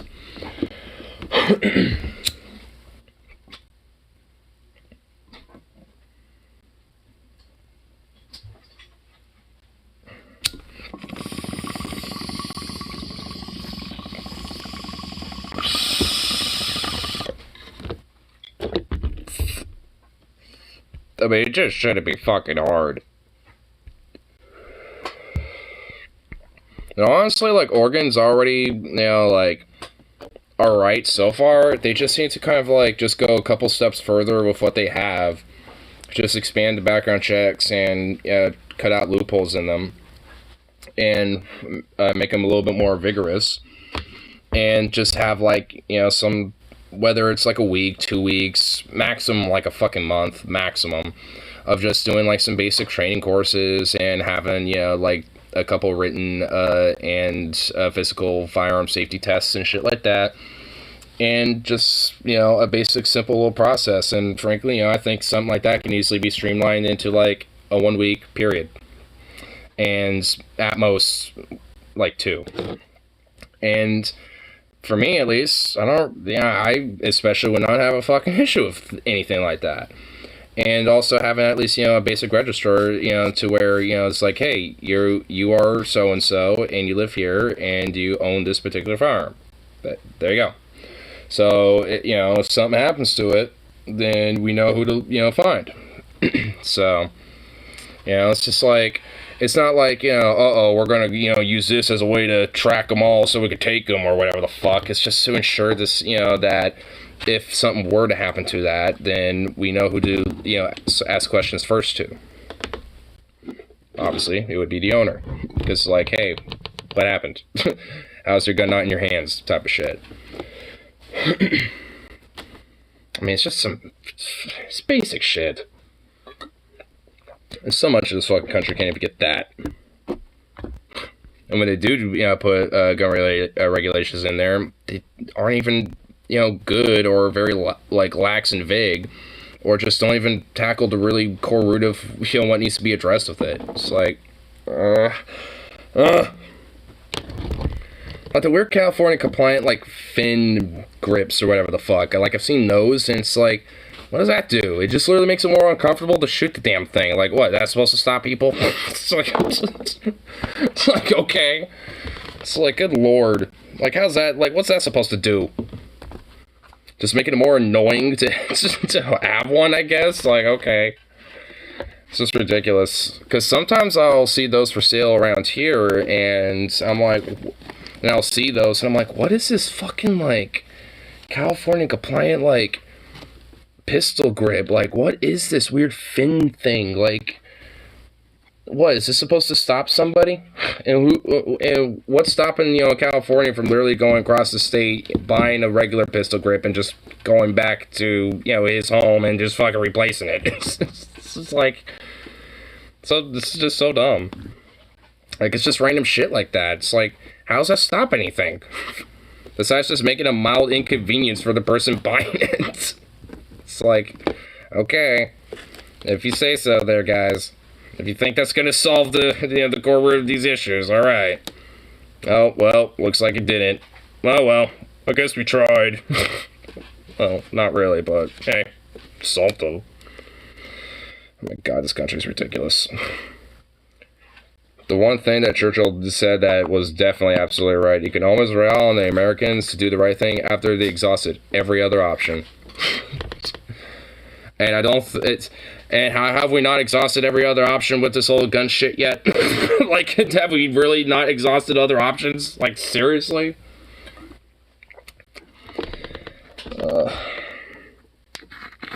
Jesus Christ. This country's ridiculous.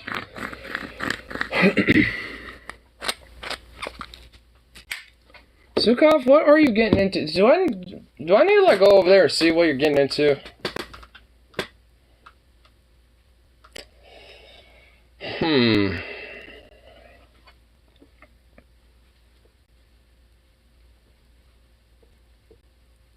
I don't like the sounds of what, yeah, what are you doing? Yeah, you. What's up, sleepyhead? Being all tuckered out for like 4 hours there. You still look tired. You just look like a tired boy. Look at you.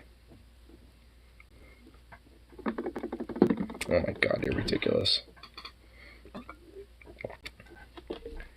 You and your cute little ears. Look at you. What? Well, are you expecting something from me? I don't have like anything here for you, yo. I mean, I have some like ham and turkey in the fridge, but I don't really want to get up right now. Besides, he already ate it. He already had some food.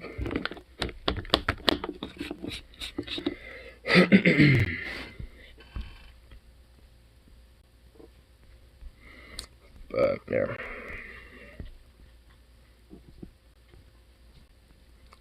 Jesus, out of like the 212 some mass shootings so far, there's been 27 school ones specifically.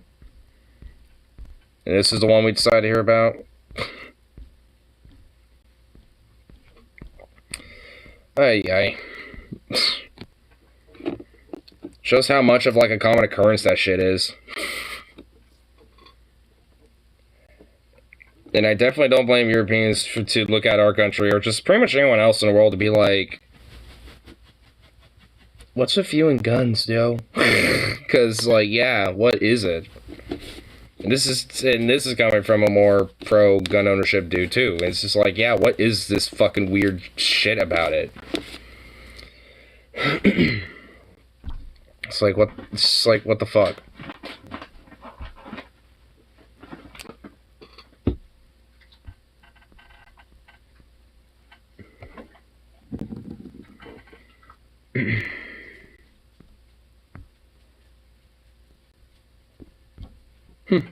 Found a random comment that actually really sums up pretty nicely. The only thing I'm more tired of than mass shootings is empty condolences from politicians instead of any action whatsoever. Yep.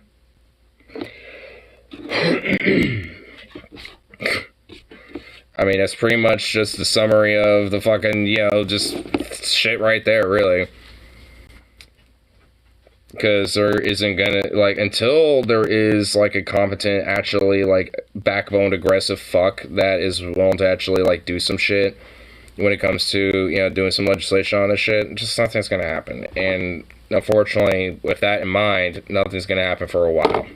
So, yay, unless Biden decides to randomly just, like, throw a curveball and, do the old taking us behind the gym, old Scranton style thing or some shit. But knowing him, like, I don't think he's got that in him.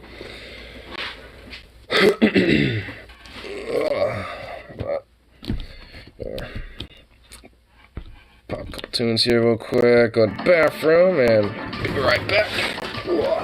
Hey, boy. Yeah, what are you getting into here? You're... What? What?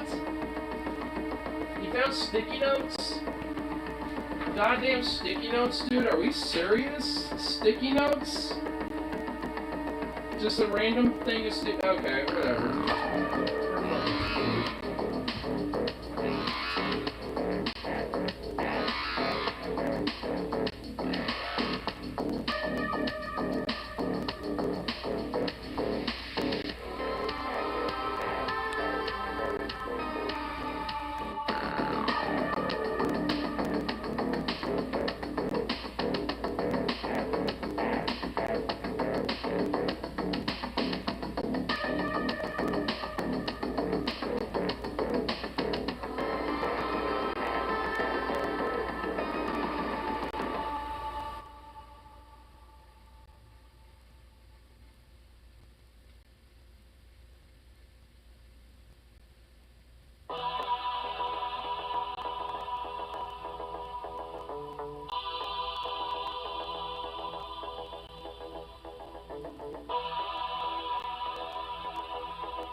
It's a sweet little bite. Oh. You're just a good little boy, aren't you? Yes, you is. Yes, you is. Stop eating sticky notes, though. You don't need to eat sticky notes. What in your right mind thinks sticky notes are good for you? What makes you think sticky notes are good for you?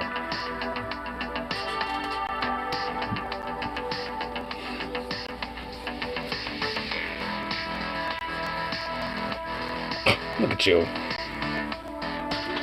You're just a sweet little goof.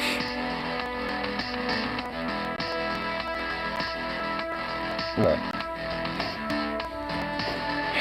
Do you mind?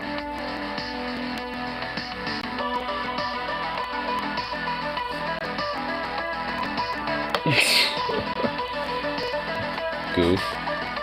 You're just a goof.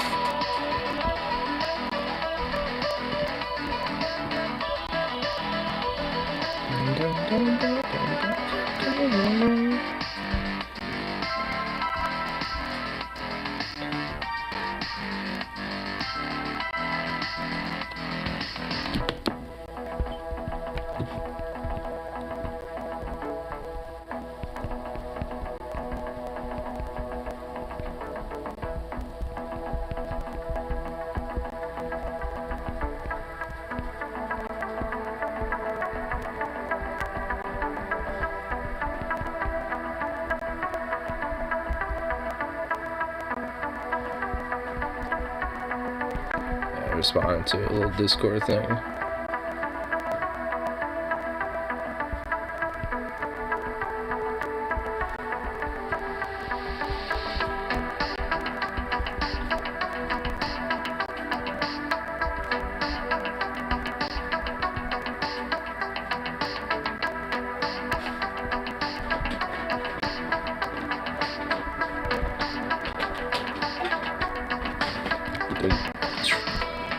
There we go.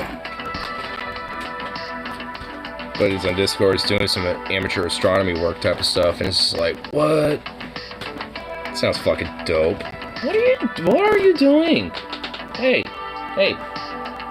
What are you doing? Hey. Step it. No. What are you doing? What are you doing, bro? Goodness, you're being a little weirdo. Goof. What are you doing? Okay, what? You're. What, is there something you're like keenly fixated on over there?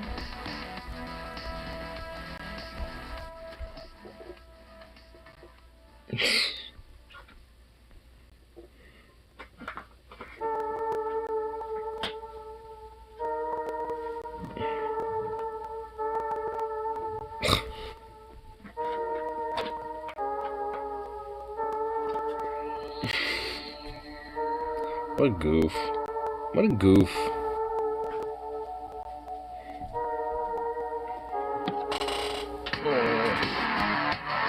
Goofy baby.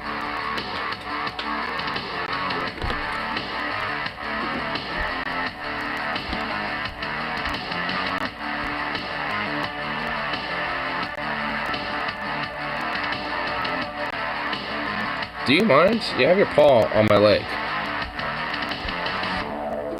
Is there any reason why you're doing this to me right now, buddy?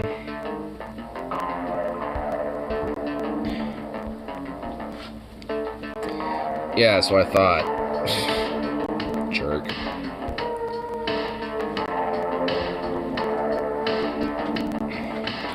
What a weirdo.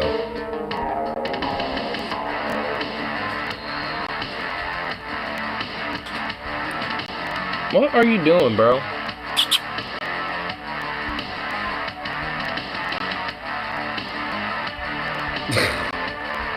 Do you really want, like... Do you really want me to, like, you know, refill your food bowl? Like, oh. Yeah, I think that's what it is. Are you just, like, a hungry boy right now? Are you just, like, I want some donuts?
Food today, huh? You were so tuckered out and so, like, active today, you just swallowed 2 bowls? Oh my god, what else are you beverages? Yeah, oh my, you are eyeballing that. Oh my god.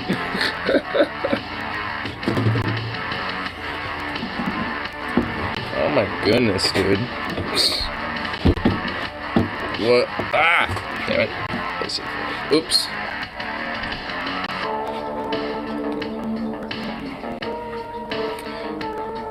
Oh, maybe he just wanted water.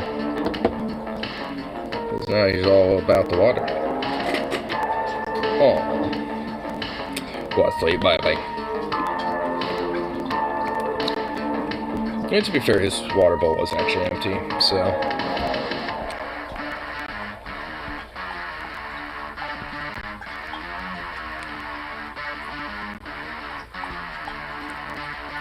Oh.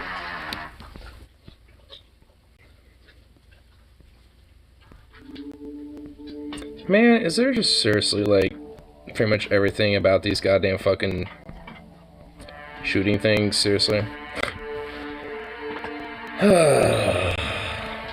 Man.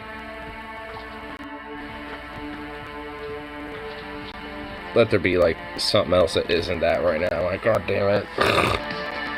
At this rate, I pretty much said that all I need to say at this point with that shit. Probably at least, like, 3 fucking times over.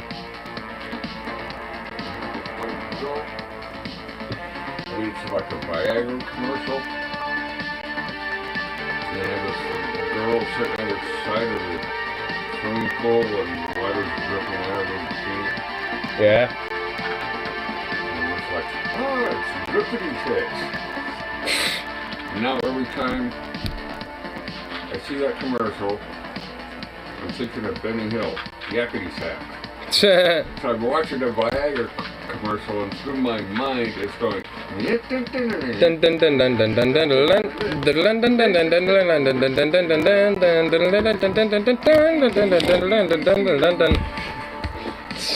Just like, I love that Benny Hill theme. It's fun. the people that made that commercial only knew there was somebody out there watching it. Every time the commercial comes on, they aren't having like horny dreams or thinking of Benny Hill.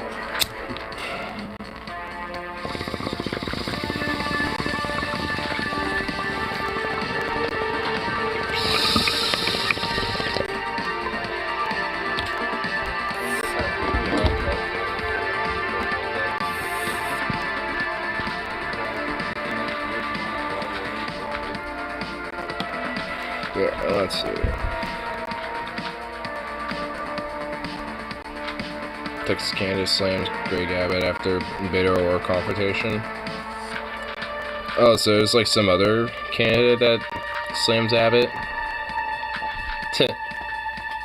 Man, everyone's going after Abbott now. Nice.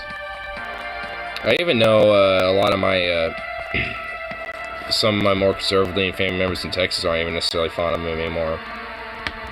And honestly, at this rate, I'm kind of wondering if they're exceptionally feeling the same about, you know, this type of shit.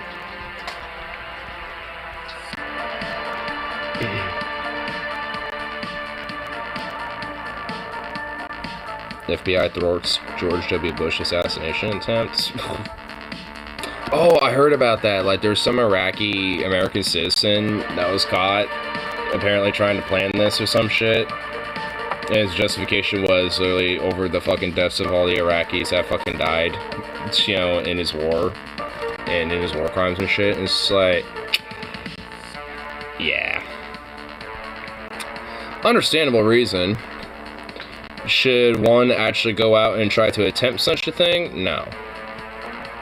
Not just because the FBI will be on your ass, but also the NSA and pretty much like all the alphabet agencies. It's, you know, the ones that can help fuck track your ass down.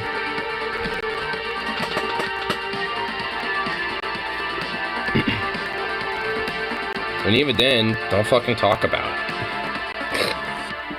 I mean, because evidently, like, that's, even, like, honestly, even then, you would probably still get caught, because, you know, if you have, like, a phone or shit like that.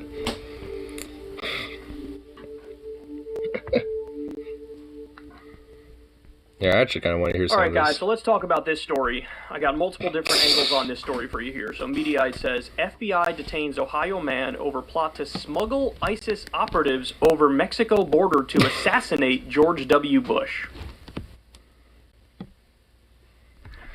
That's a headline. I mean, honestly, that's just straight up a headline right there. Got it. There's a lot going on in that headline. Let's see what they say about it, then I'm going to give you... Yeah, there is really a lot going on in that fucking shit.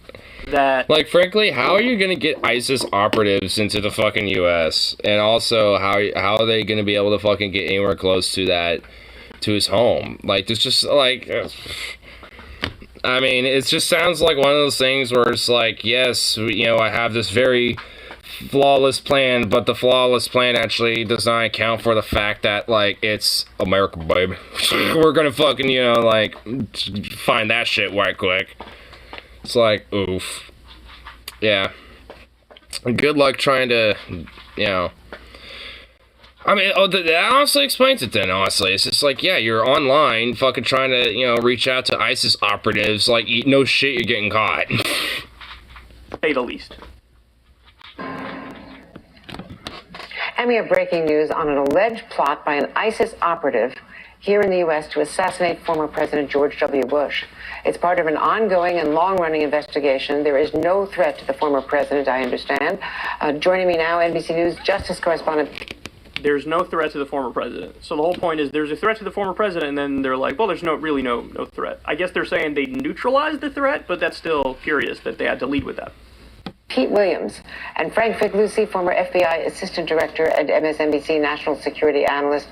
Pete, Forbes first reported on this. What do we know? Well, Andrea, it's quite clear now from reading the court documents in this case that there never really was any threat to the president. This is certainly a person who wanted. There never really was any threat to the president. Well, frankly, there really wasn't.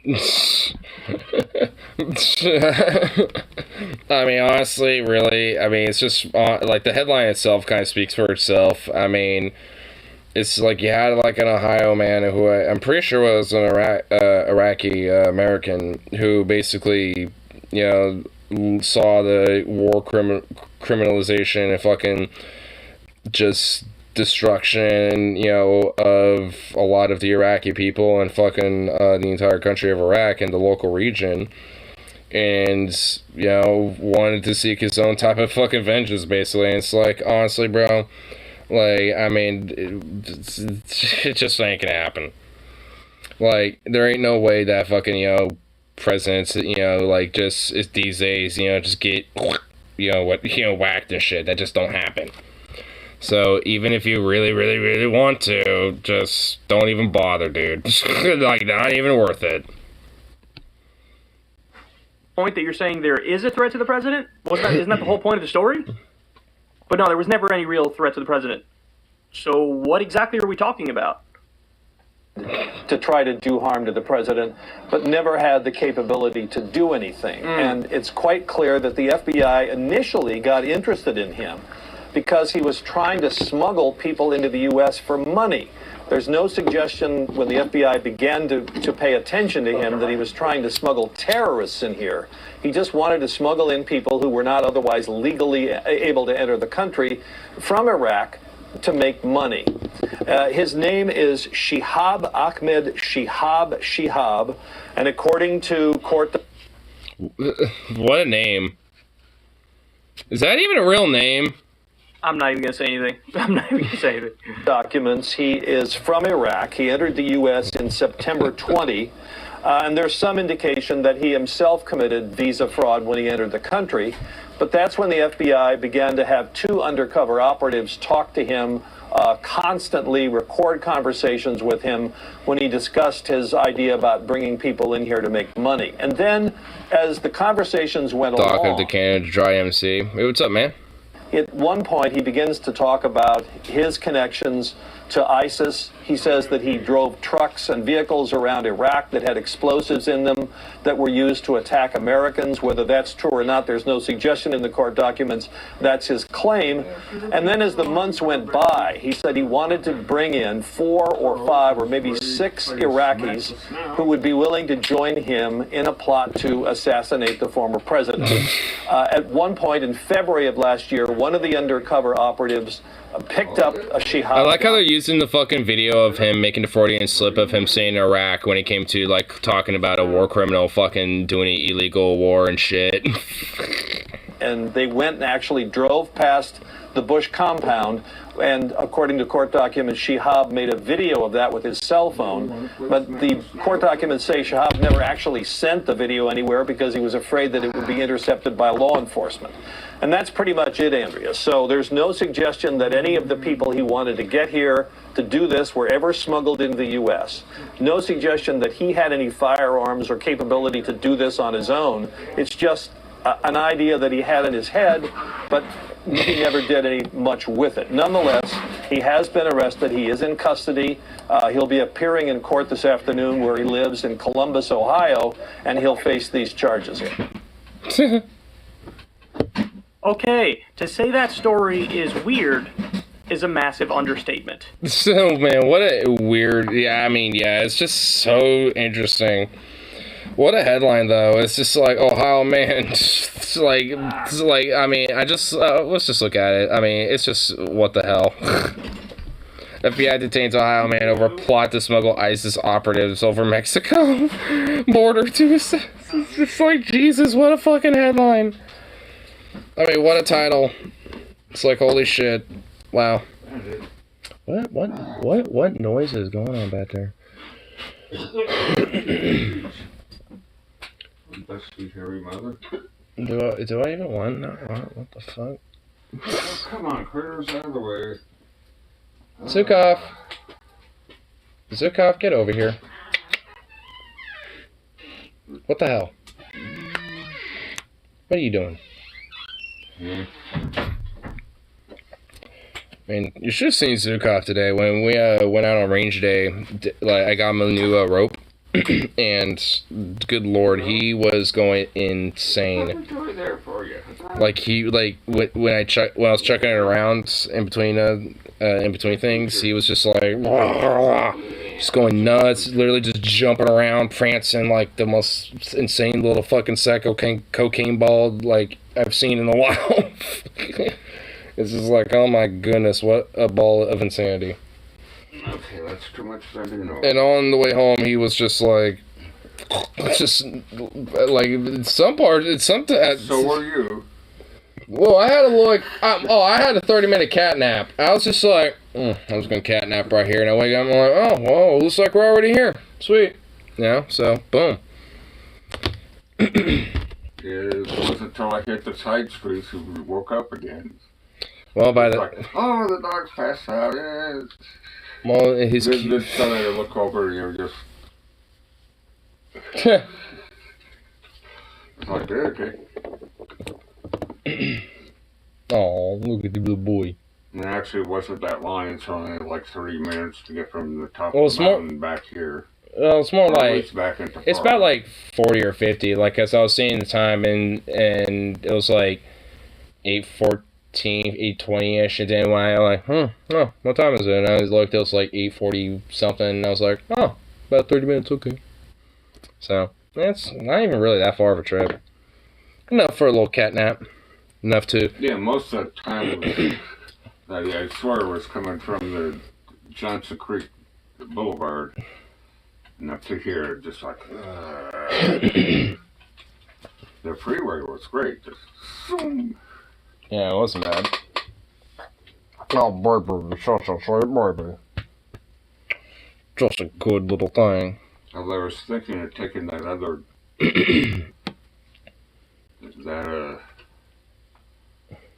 there's a road that splits off and goes down, and you know the road across from us? What about? Oh, yeah, I know about that one.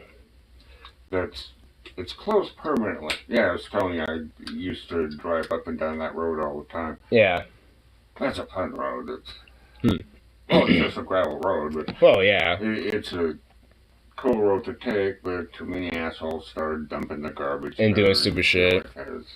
Besides that one motorcycle dude, he decided to say fuck and just go there anyway. He went around and down. Yeah. Just like, yeah. Perk of having a motorcycle, I guess, yeah. My back weren't so bad, I should take that motorcycle. But the floods of '96 has washed out big chunks of that road, and there's areas where you can see people went around. I'm just like, okay, I'm going for it. But then soon after that, they closed it. Damn. At least it's a pretty decent little spot, you know, to have a little range, though. It's perfect, honestly. Especially if that big old, like, trench divot thing, and then there's, like, a little side trench, too. So, I mean, it's just a dope place. Yeah, they're serious about it. And plus, I mean, honestly, it looks like that, I mean, it's all grown in now, but it looks like a little, like, at this point, like an old trail now, you know, with the road. So, I kind of want to, at some point, go exploring. Some areas are just like... I mean, next time I actually kind of want to go exploring there a little bit and just kind of go down the road and see what's up one of these days. Seriously, just... You know, you don't have to take out the entire road. You're going to regret that. You know, you get like a forest fire or something. The firefighters need to come in there. They can't. You can open the gate, but they can't get in there because of that big ass. Well, I mean, the thing dug out there. Well, they have the, like, other different access roads. I'm sure if the other two, like, I'm sure those ones, you know, they could probably still use and shit. Not just that one. I mean, honestly, who knows how old, you know, that road's been closed and shit. I mean, it could have been closed for, like, 20 fucking years for all I know. I mean, because... Not that long, just... Well, maybe not that long, but, I mean, it looks pretty... And actually... I mean, it looks like it's been there a while. I've been there a whole lot of times, but I've never actually been down that road. Because I remember going up there a lot, and... Oh, the one that we were hiking up in? Yeah, you know, where we went shooting on. Yeah. That road was open, but I never drove down it. Well... I don't know why. I should have. Well, I guess we can, have a little hike down there. I mean, it looks like it just kind of goes flat and just kind of goes down a little bit. Because honestly, it looks like it's just fresh green foliage, so... Yeah, I'm sure it's a good solid road. Yeah, so... If you had like little dirt bikes or something, then you could easily, just ride our ways all the way up there. See what's all the way down the road. I suppose next time I can go down till I'm half worn out, and it's like, okay, even if I don't get to the end, turn around and come back. Plus, I have that little folding chair.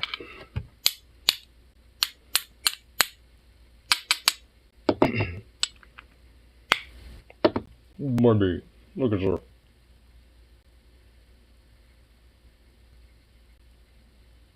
Oh, you sweet little thing. Oh, it's so cute. It's a little worn out from today. Yeah. Oh. So, geez, Bandit, jealous, little prick. No, you're scratching. Oh. Bandit! You want out, don't you? Oh, so cough, you handsome boy. Yeah, handsome little boy, Bandit. Well, not Bandit. Oh, he is too, but Zukov is, mostly. Okay, you gotta get petted and loved on. Election results. Okay. Cisneros, too close to call. Trump Act. Purdue crushed. Herschel Walker wins. Who's Herschel Walker? Okay, there you go. A giant election breakdown for you. Now, this is not all the races. There's so many that, I had to highlight the notable ones here for you. So, first off, we got Texas 28. Representative Henry Cuellar leads challenger Jessica Cisneros by just 177 votes. And according to Steve Kornacki here, who's wonderful on all this election stuff, he says there's still a very small number of provisional ballots to be counted, and there are several counties that could still have a few uncounted votes, and the recount looms. So NBC is not yet calling the race.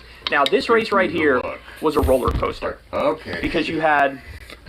It was called earlier in the night in favor of Cuellar, but there was a glitch or an error in the AP vote count, and so then everybody had to come back and retract it because Cisneros started leading again. And come to find out that there was just a mistake that the AP made, and it's going to be razor thin. And again, it might even be, I don't know the laws in Texas, but it might be an automatic recount. So we're looking at a situation that is very, very similar to the last election between Cuellar and Cisneros, where Cuellar won by the tiniest of margins.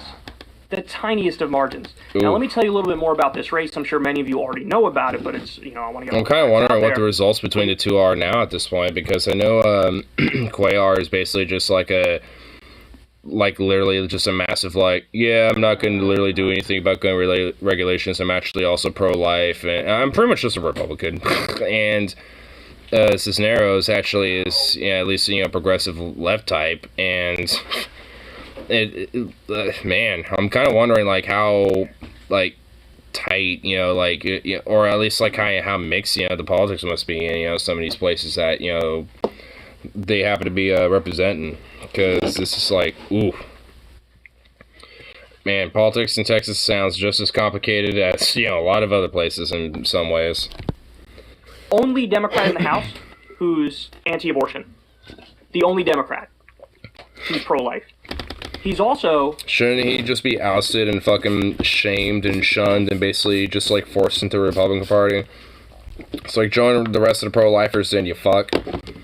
Be one of the more moderate Republicans and go join them, you worthless pissant. So, get out. Like, I mean, why aren't they doing that instead? Like, no, If anything, Nancy Pelosi and DNC would rather back Cuellar endlessly and shit and phone book for him and basically try to oust out Cisneros and make sure she doesn't win. So it's like, go figure. Not shocked, honestly. A rating from the NRA. He also is supported by big oil. No, well, go figure. And he's a Democrat who had the establishment go all out for him in the lead up to this election. I'm talking Steny Hoyer, Clyburn, Pelosi. They all bent over backwards to back Cuellar, and Cuellar went dirty in his campaign, accusing Cisneros of being a homewrecker, lying about the fact.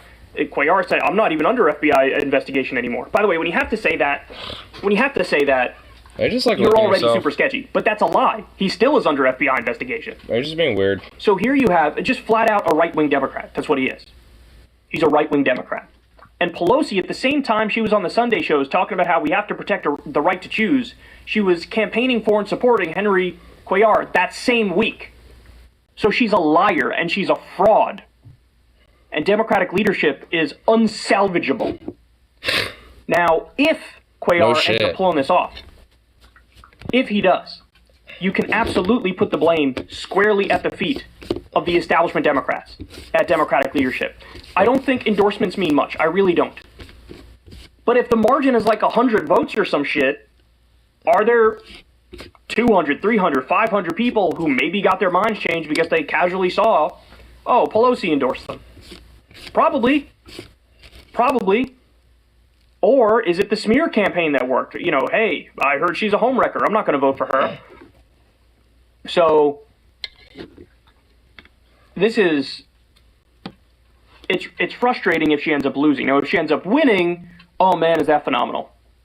Oh man, is that phenomenal, because she's way better than Cuellar. It's not even close. I mean, honestly, like, considering how close it is, if he's only leading, at least as of this video, what was this, like 13 hours? Okay, so this probably changed. But, okay.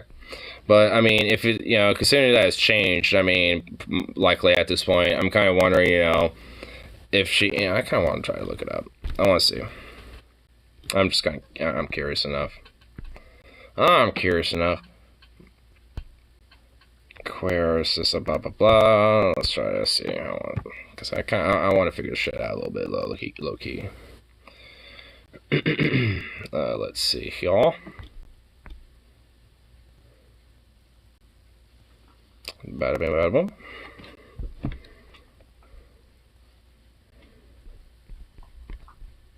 Race.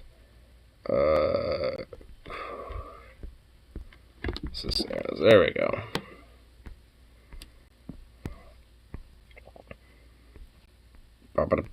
Is there a day ago? Okay, that doesn't help. Anything recent? Everything's from like 13 to 17 hours ago. Oh my god.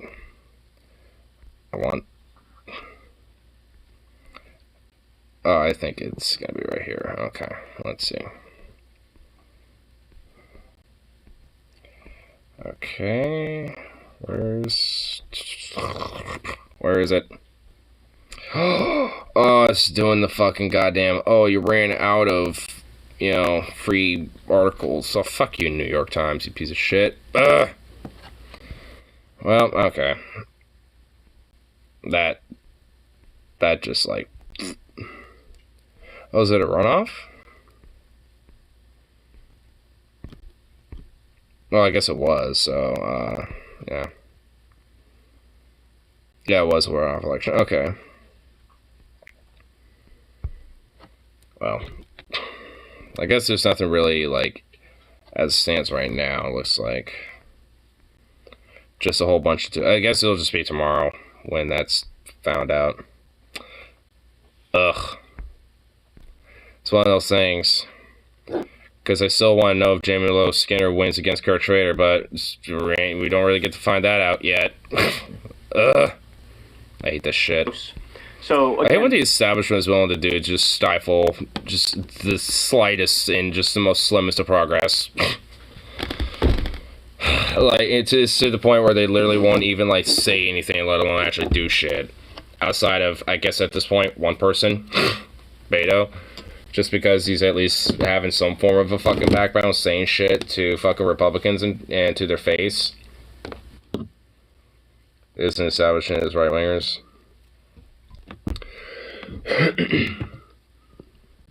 It's right-wing Trumpers. To say he's very pissed off at Clackamas County. Well, I mean, yeah, I can imagine so, because it's fucking ridiculous. Fagan's likely going to sanction him over this. Oh, so I'm probably going to get affected by that. Yay! Yay! I mean, to some extent, it kind of partly is, just because there was so much pressure from Kurt Schrader to, try to make sure that Jimmy Skinner didn't have as much of an opportunity as possible. Plus, he got access to some of the election counting shit an hour early before they even opened. So, if anything, there is at least some form of collaboration, if not directly, indirectly. Mainly because, at least especially the Trumpers, they probably see it as more of a means to the end because, oh, someone like Kurt Schrader will be a lot easier to usurp if we have one of our people in there or some shit. They probably have some weird-ass fucking justification to it, even though it probably wouldn't work. It would be the elections office that sanction as in state oversight and state overview of the counts process. Okay, well, when it says sanction, when you say sanction, and I don't know what that means specifically when it comes to, sanctioning Clackamas County over that. I mean, if it's over specifically the elections office, then okay, then alright, then it doesn't, but I wasn't, jeez, I didn't know. Gosh. I didn't know the sanctions specifically about that.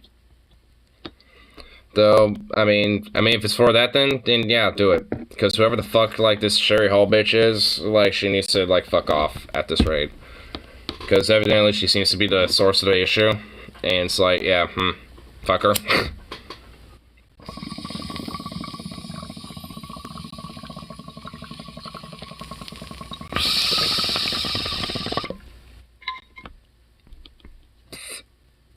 Might be an automatic recount. The question is, where are the votes outstanding? Some people seem to think the votes are outstanding more in Cuellar country. Others are saying no. There's still certain areas that are pro-Cisneros that we're waiting on the results from. And if we're just talking about, just provisional ballots sprinkled throughout the entire district, then Cisneros can definitely win. It's definitely possible. So we'll have to wait and see, but this one is just too close to call right now. And cross your fingers because... I'm actually kind of confused. I see Cuellar in this blue and Cisneros in the purple, but they're in different places. I would imagine these are totally different districts, so... He's the heart of the rot of the Democratic Party and Democratic... Kyle's camera is a little too in the way. Leadership. He's a corporatist to his core, and he's utterly useless. All right. So now we look at this.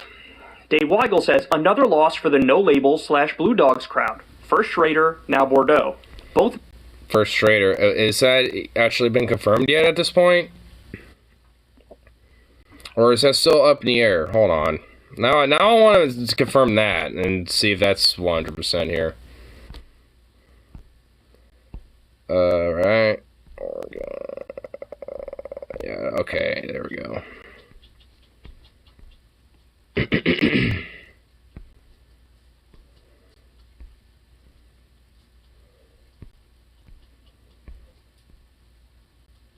Is there, oh, here we go.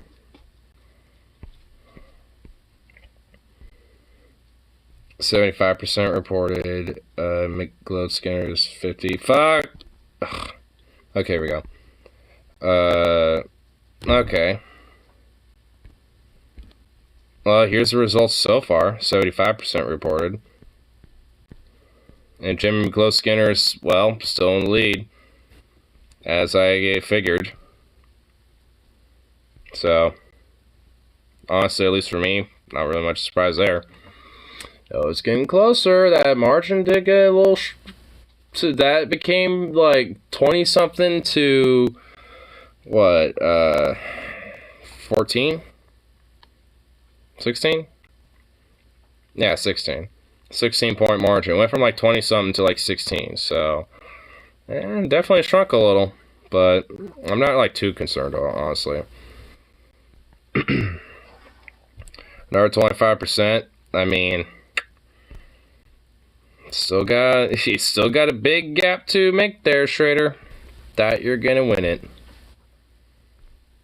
Even with the fuckery, with Trumpies and the establishment trying to pump as much money into Schrader's campaign to try to keep him there in place. I mean, honestly, it's, really, like, even though they're all different factions, doing their own fuckery and shit, I mean, it all leads to trying to stifle McGlow Skinner, too. On top of just undermining the overall democratic process in general.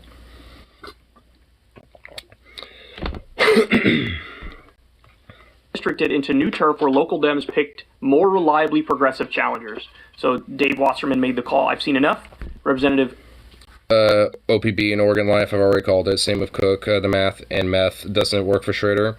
Oh, so Schrader at this rate just is lost. So it's official that Jim McGlow Skinner is the winner for the nominee. Well, that's good then. That's some fucking good shit. 55 to 45 McGlow Skinner. I mean, considering the results there, it makes sense.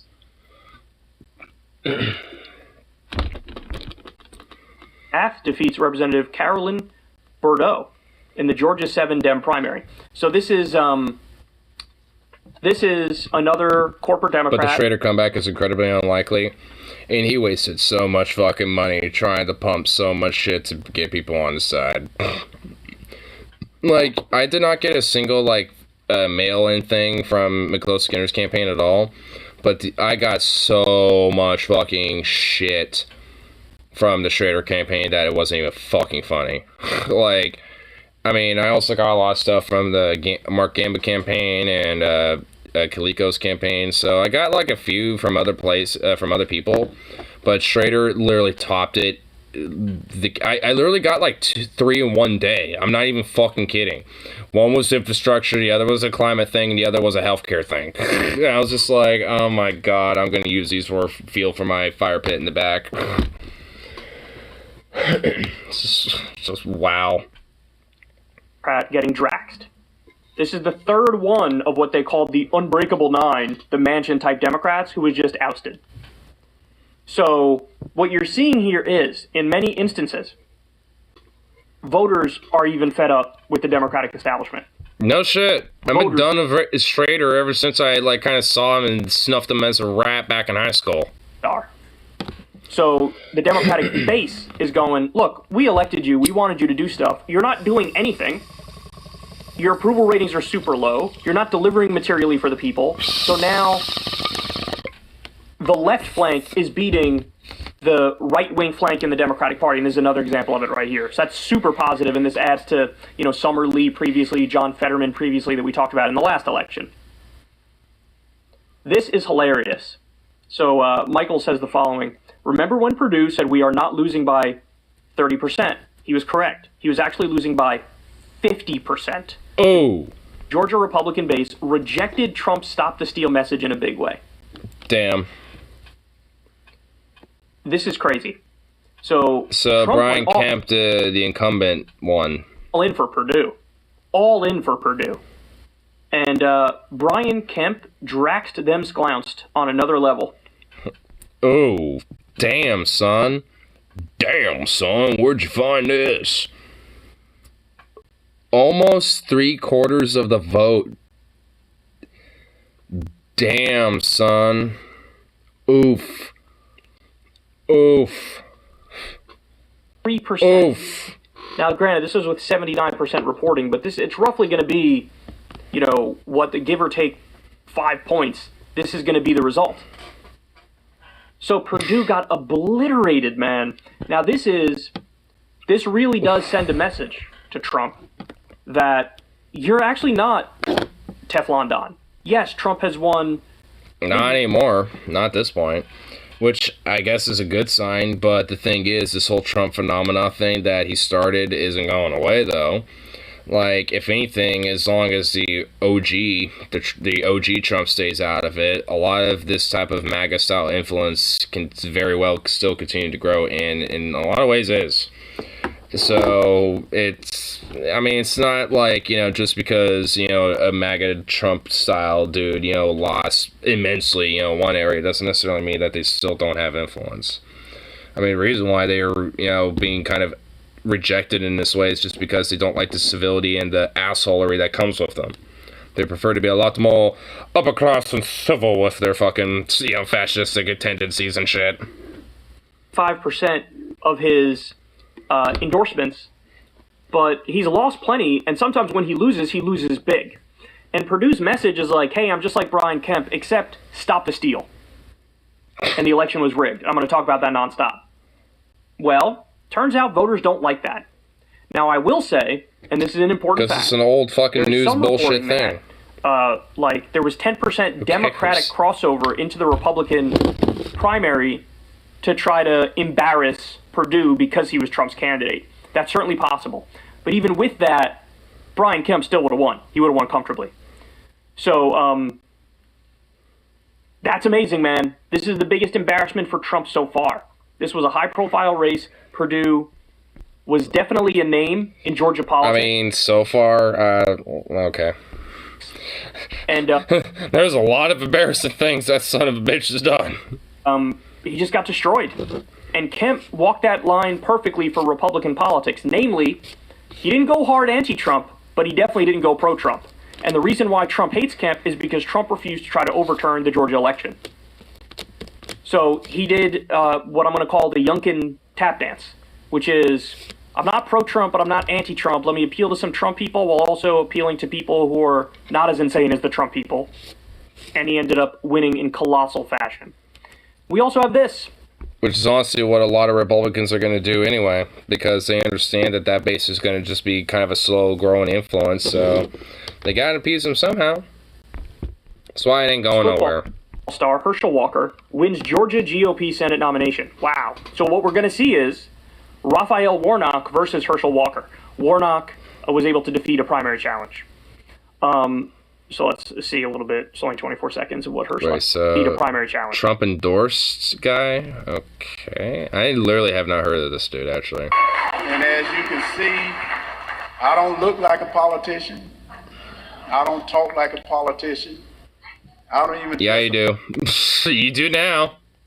Like a politician. You literally look like a fucking politician through and through at this point. Like, I mean, the simulation has been complete. Like, I mean, okay, I don't like this guy. I hate him. I already hate him. Good grief, dude. Seriously. Too big for this time. But I like not being a politician. You are. You literally are. Politicians are messing this country up. But don't you worry, I'm here to help fix it. All right, so let me just say, I'm going to warn everyone. Wow, he just really, won me over. Wow, sound exactly like nothing in platitudes that, guess what, politicians fucking do. America. Go figure. It is the worship of celebrities. Started that's with why Reagan. I fear Dr. Oz versus Fetterman more than McCormick versus Fetterman. And I fear Herschel Walker versus Warnock. Warnock is a phenomenal candidate. He's super passionate and charismatic. He was elected in a traditionally red state, and he has not gone Joe Manchin. He's been way more progressive than that. I like Warnock. But he has a race on his hands now. And this is going to be a heavyweight slugfest, man. It is. So Herschel Walker is super... Really, though? Like, wait, so we got a dude who's basically just, like, I never heard this dude, and honestly, frankly, it's just like, he was just saying, like, oh, well, the Trump-backed type people, you know, they're being rejected, but then they're like, oh, well, now we got a race on our hands of a Trump-backed guy. It's just like, I mean, honestly, I mean, do we really? Like, is this actually, like, you know, kind of an intense race with this dude?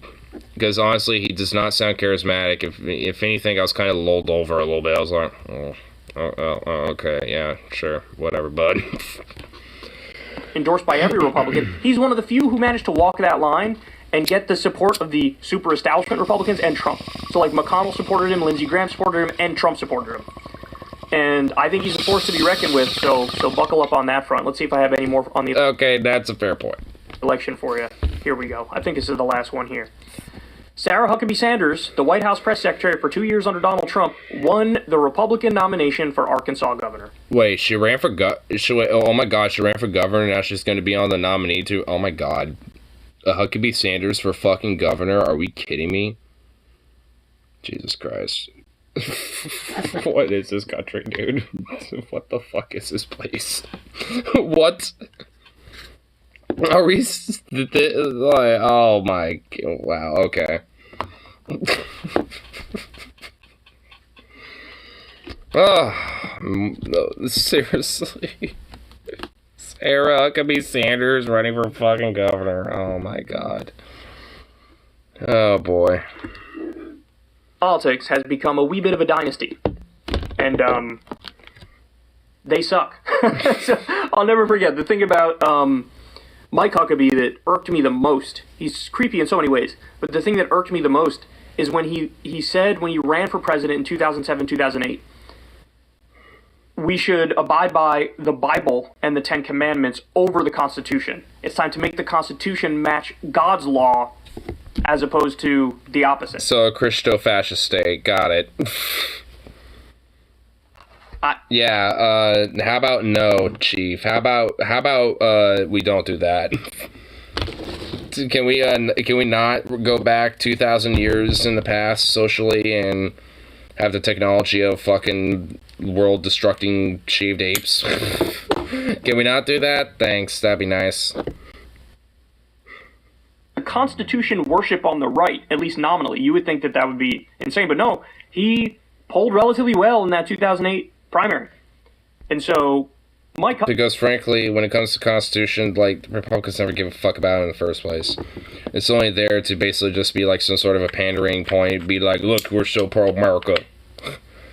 Like, if they can just, like, throw it away and replace it with their own thing, they absolutely would fucking do it. I mean, I want to too at this point, but I mean, you know, it's just like, the way they want to do it, no. It's not. And Sarah Huckabee, as we all saw during the Trump years, is not much better. So anyway, there's your election breakdown. Make sure I don't have anything else for you. I do not. We'll get to that in a little bit. There's your election breakdown. And sitting on pins and needles here, waiting for the final results from Cisneros and Cuellar, but that might take a while. If you want to see me... Well, it's just like how our shit kind of took a while for the 5th district here. And of course, it's my county that has to fuck up, because outside of basically my little town, this county kind of in general kind of sucks. Sheriffs suck. You know, a lot of the weird conservative yokel motherfuckers, you know, like that live in, you know, south of, you know, the Portland metro area. A lot of them are just weird or suck. I mean, it's like, or just fucking dilapidated and forgotten about, which honestly makes them usually get incentivized to become people that suck. At least, like, places like around Corbin and shit, like where I was at earlier today, it seems like there's at least still some semblance of, like, yeah, you know, it's like we're a rural country, but, you know, we're not, like, totally dilapidated and utter fucking shit. It's just like, hey, we actually got, like, you know, some commerce and, you know, some stuff, you know, not a lot, because we're a small place and, you know, small world country and shit, but, hey, it's a little something, and it's all decently kept, and it's like, alright, it's a little something. But then it's like, oh yeah, go to places like Estacada and like surrounding little small towns and Canby and all these other places. Like, oh, it's like, oh, okay. I mean, maybe there's been some infrastructure change and works and stuff, but I mean, at least in places like Canby and shit, I haven't been in a place like that in a while. I mean, hell, I haven't really been VSKA in a while either, but I mean, no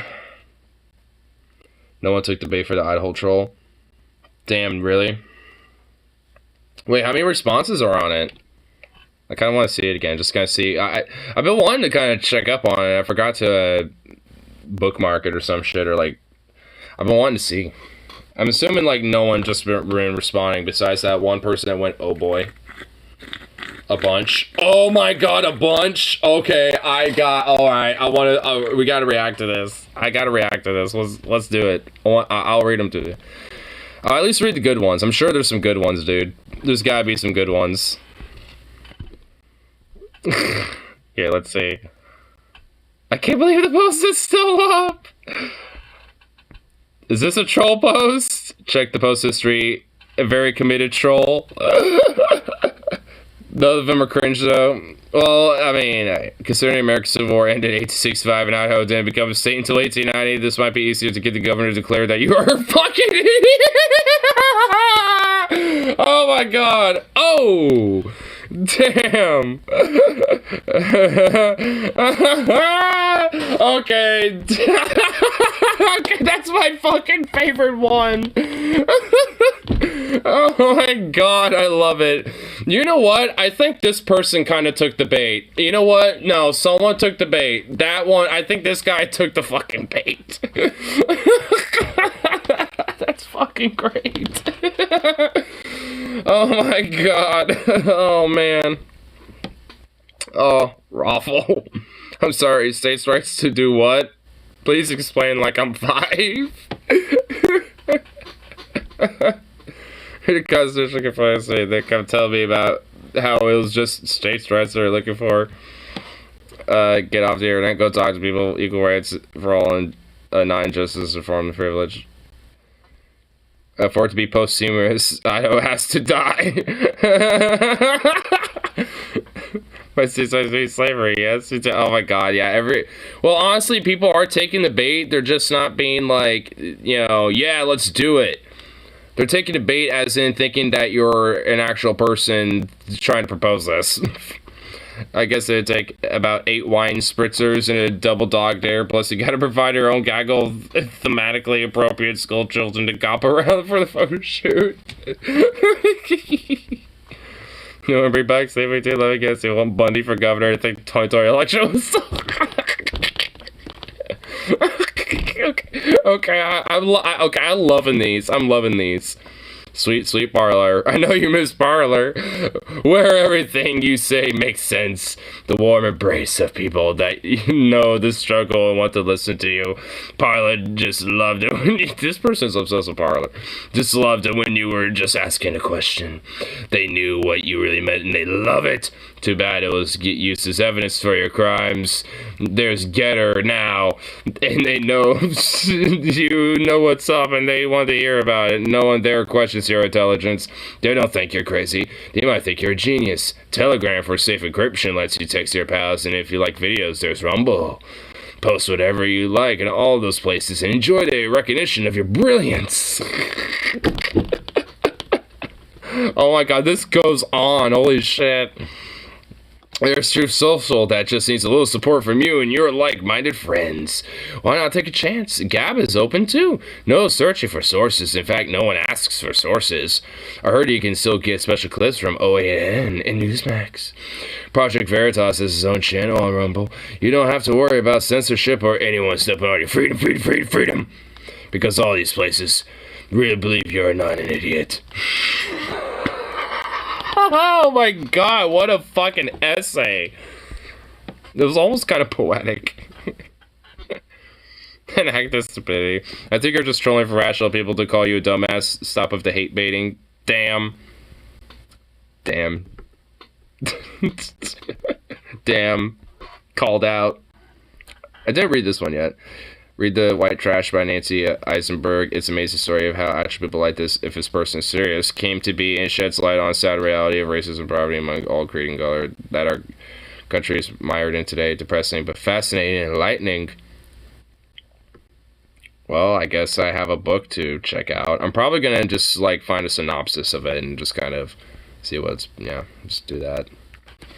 Technically, my motive was payback for the greater Idaho bullshit. I mean, maybe you could come on your actual, maybe that will kind of fuck it up a little bit. Maybe they'll jeopardize your actual Reddit account, at least on the Idaho thing. But you could be like, I did it because of the greater Idaho bullshit. I'm the troll. In fact, I kind of want to see is, oh my god. Karma! Here, let's see. What if Portland adopt an actual tax? What the fuck? Portland replaced the art tax. I can't because the troll account was banned. Damn, bro. What if Portland... Dude, what the hell? What? Oh my god.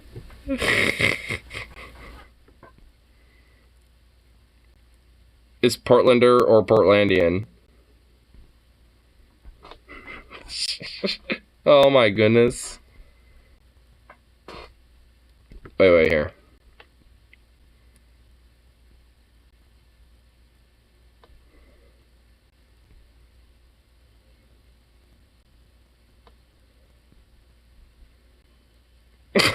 Wait, what?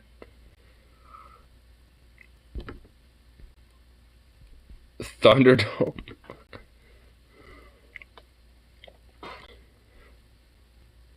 What if Portland adopted actual smart sex? Let's say 1% on flatulence and 20% on... Oh my god. How much revenue would it bring in and what could it be used to fund? This could both serve as an exit strategy for the arts tax and help Portland meet our climate goals, and excessive flatulence increases carbon emissions.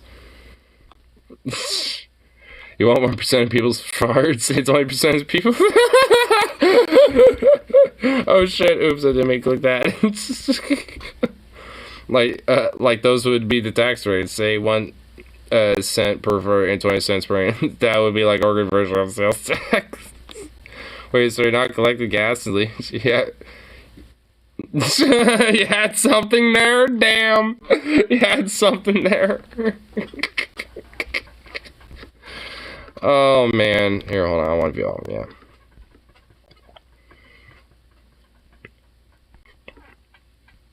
It's unquittable. Oh my god, this is all... What the fuck? Dude, you didn't... You had to tell me about this, troll. This is fucking great. My brother got me in trouble even though it was him that wrote "Save Gas, Fart, and Jar" in the bathroom at Hayes Elementary School in Push House, and I did. My whole family had food poisoning this weekend. The city could have raked in millions. Oh, damn, bro. I'm going motherfucking broke, that's for certain, damn. Oh my god. Read this while today's show. What's my tax? Cascade Brewing would need to cover at least 80% of this tax since all they sell is sour beer. Ooh. Oof. Wait, what am I liking? I don't really get the rabbits. Have I had Cascade? Maybe, I don't know. Oh my god, these... Oh. Man, what a good troll can, can do. It can do some wonders. Oh, beautiful. Lovely.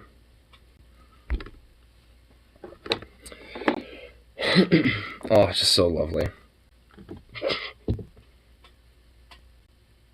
Oh, he's all knocked out again. Oh my goodness. Gotta have some good laughs and goofs. And sometimes just, the world needs a good troll. What's this hate baiting? Can't hate bait people because it's just a fascinating reality of what these people think. Or some shit. Honestly, you need to see if there's like a conservative version of like the Idaho subreddit. Like how there's like a weird conservative version for the Portland subreddit or some shit. Like, because I'm sure there probably is. Maybe it'll work there. If there is. I mean, obviously, you would probably have to make another troll account, but, I mean, if so, there is a plausibility.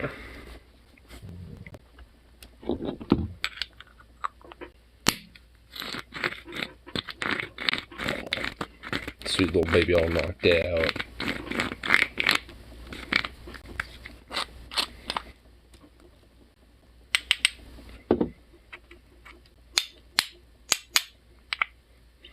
How's our social not conservative to begin with? To say it's like 65, 35 right wing. Well, because evidently the entire subreddit didn't take the bait and we're all like, fuck you, and just like saying you're an idiot and shit like that. So evidently, like, at least the subreddit isn't. So, I mean, at least it seems like it. At least the ones that were conservative didn't say anything. And I guess didn't take the bait, but I mean, considering at least from that little interaction on the little subreddit there, I mean, it seems like at least overall, you think at least the subreddit is obviously, you know, probably a little different in comparison to just how the state operates. I mean, if anything, it's probably an outlet for progressives and lefties to escape from Idaho's bullshit, if anything. I gotta go to the bathroom real quick. I'll be right back. Man, he immediately jumped up knowing what I was about to do. You crazy boy!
Our such point is kind of the opposite of conservatives.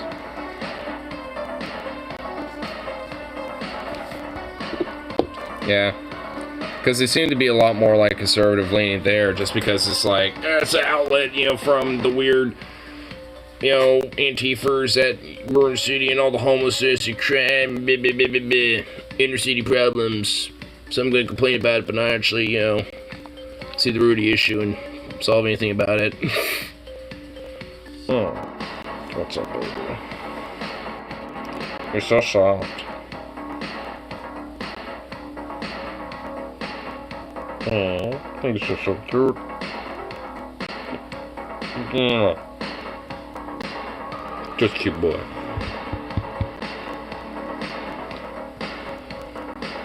Just a sweet little baby.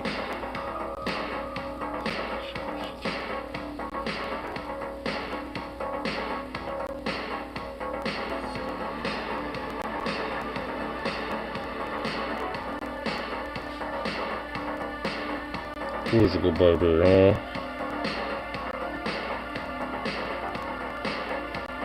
Just wanna hang out here?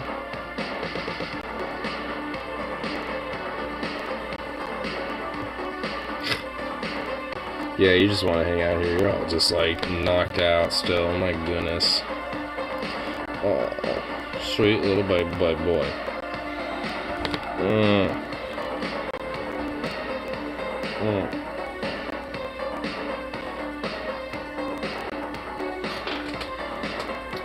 You sweet little baby.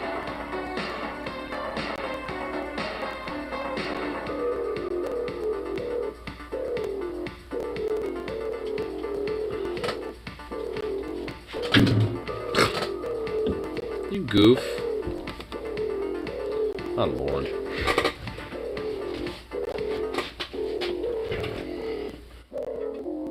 He's just a little sweet thing, though. Nothing but a little sweet thing.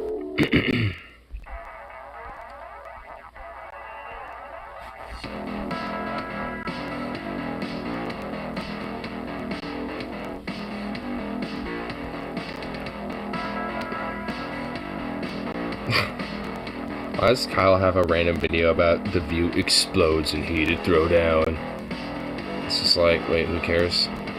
Wait, what the fuck?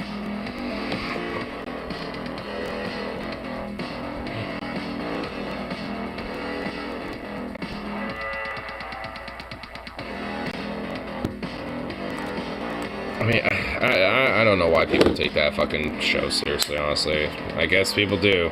They want to hear a bunch of bougie ass wine moms talk about random bullshit, entertainment, politics, or whatever the fuck. It's like, my lord.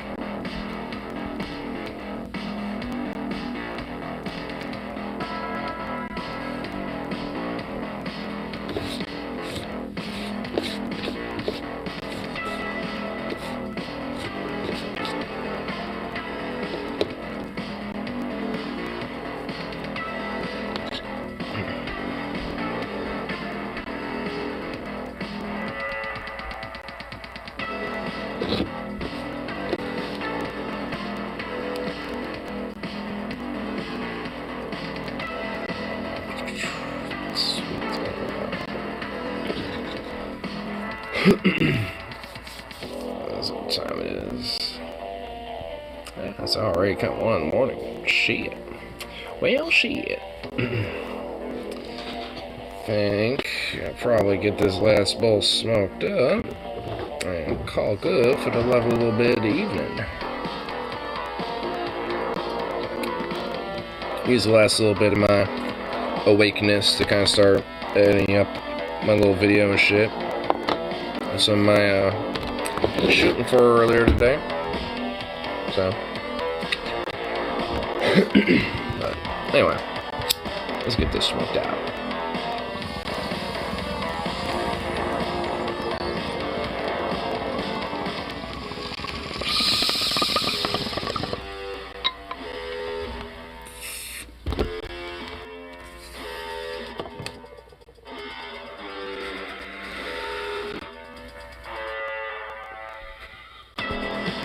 Anyway, call it good for the rest of the night, so peace out, and of course,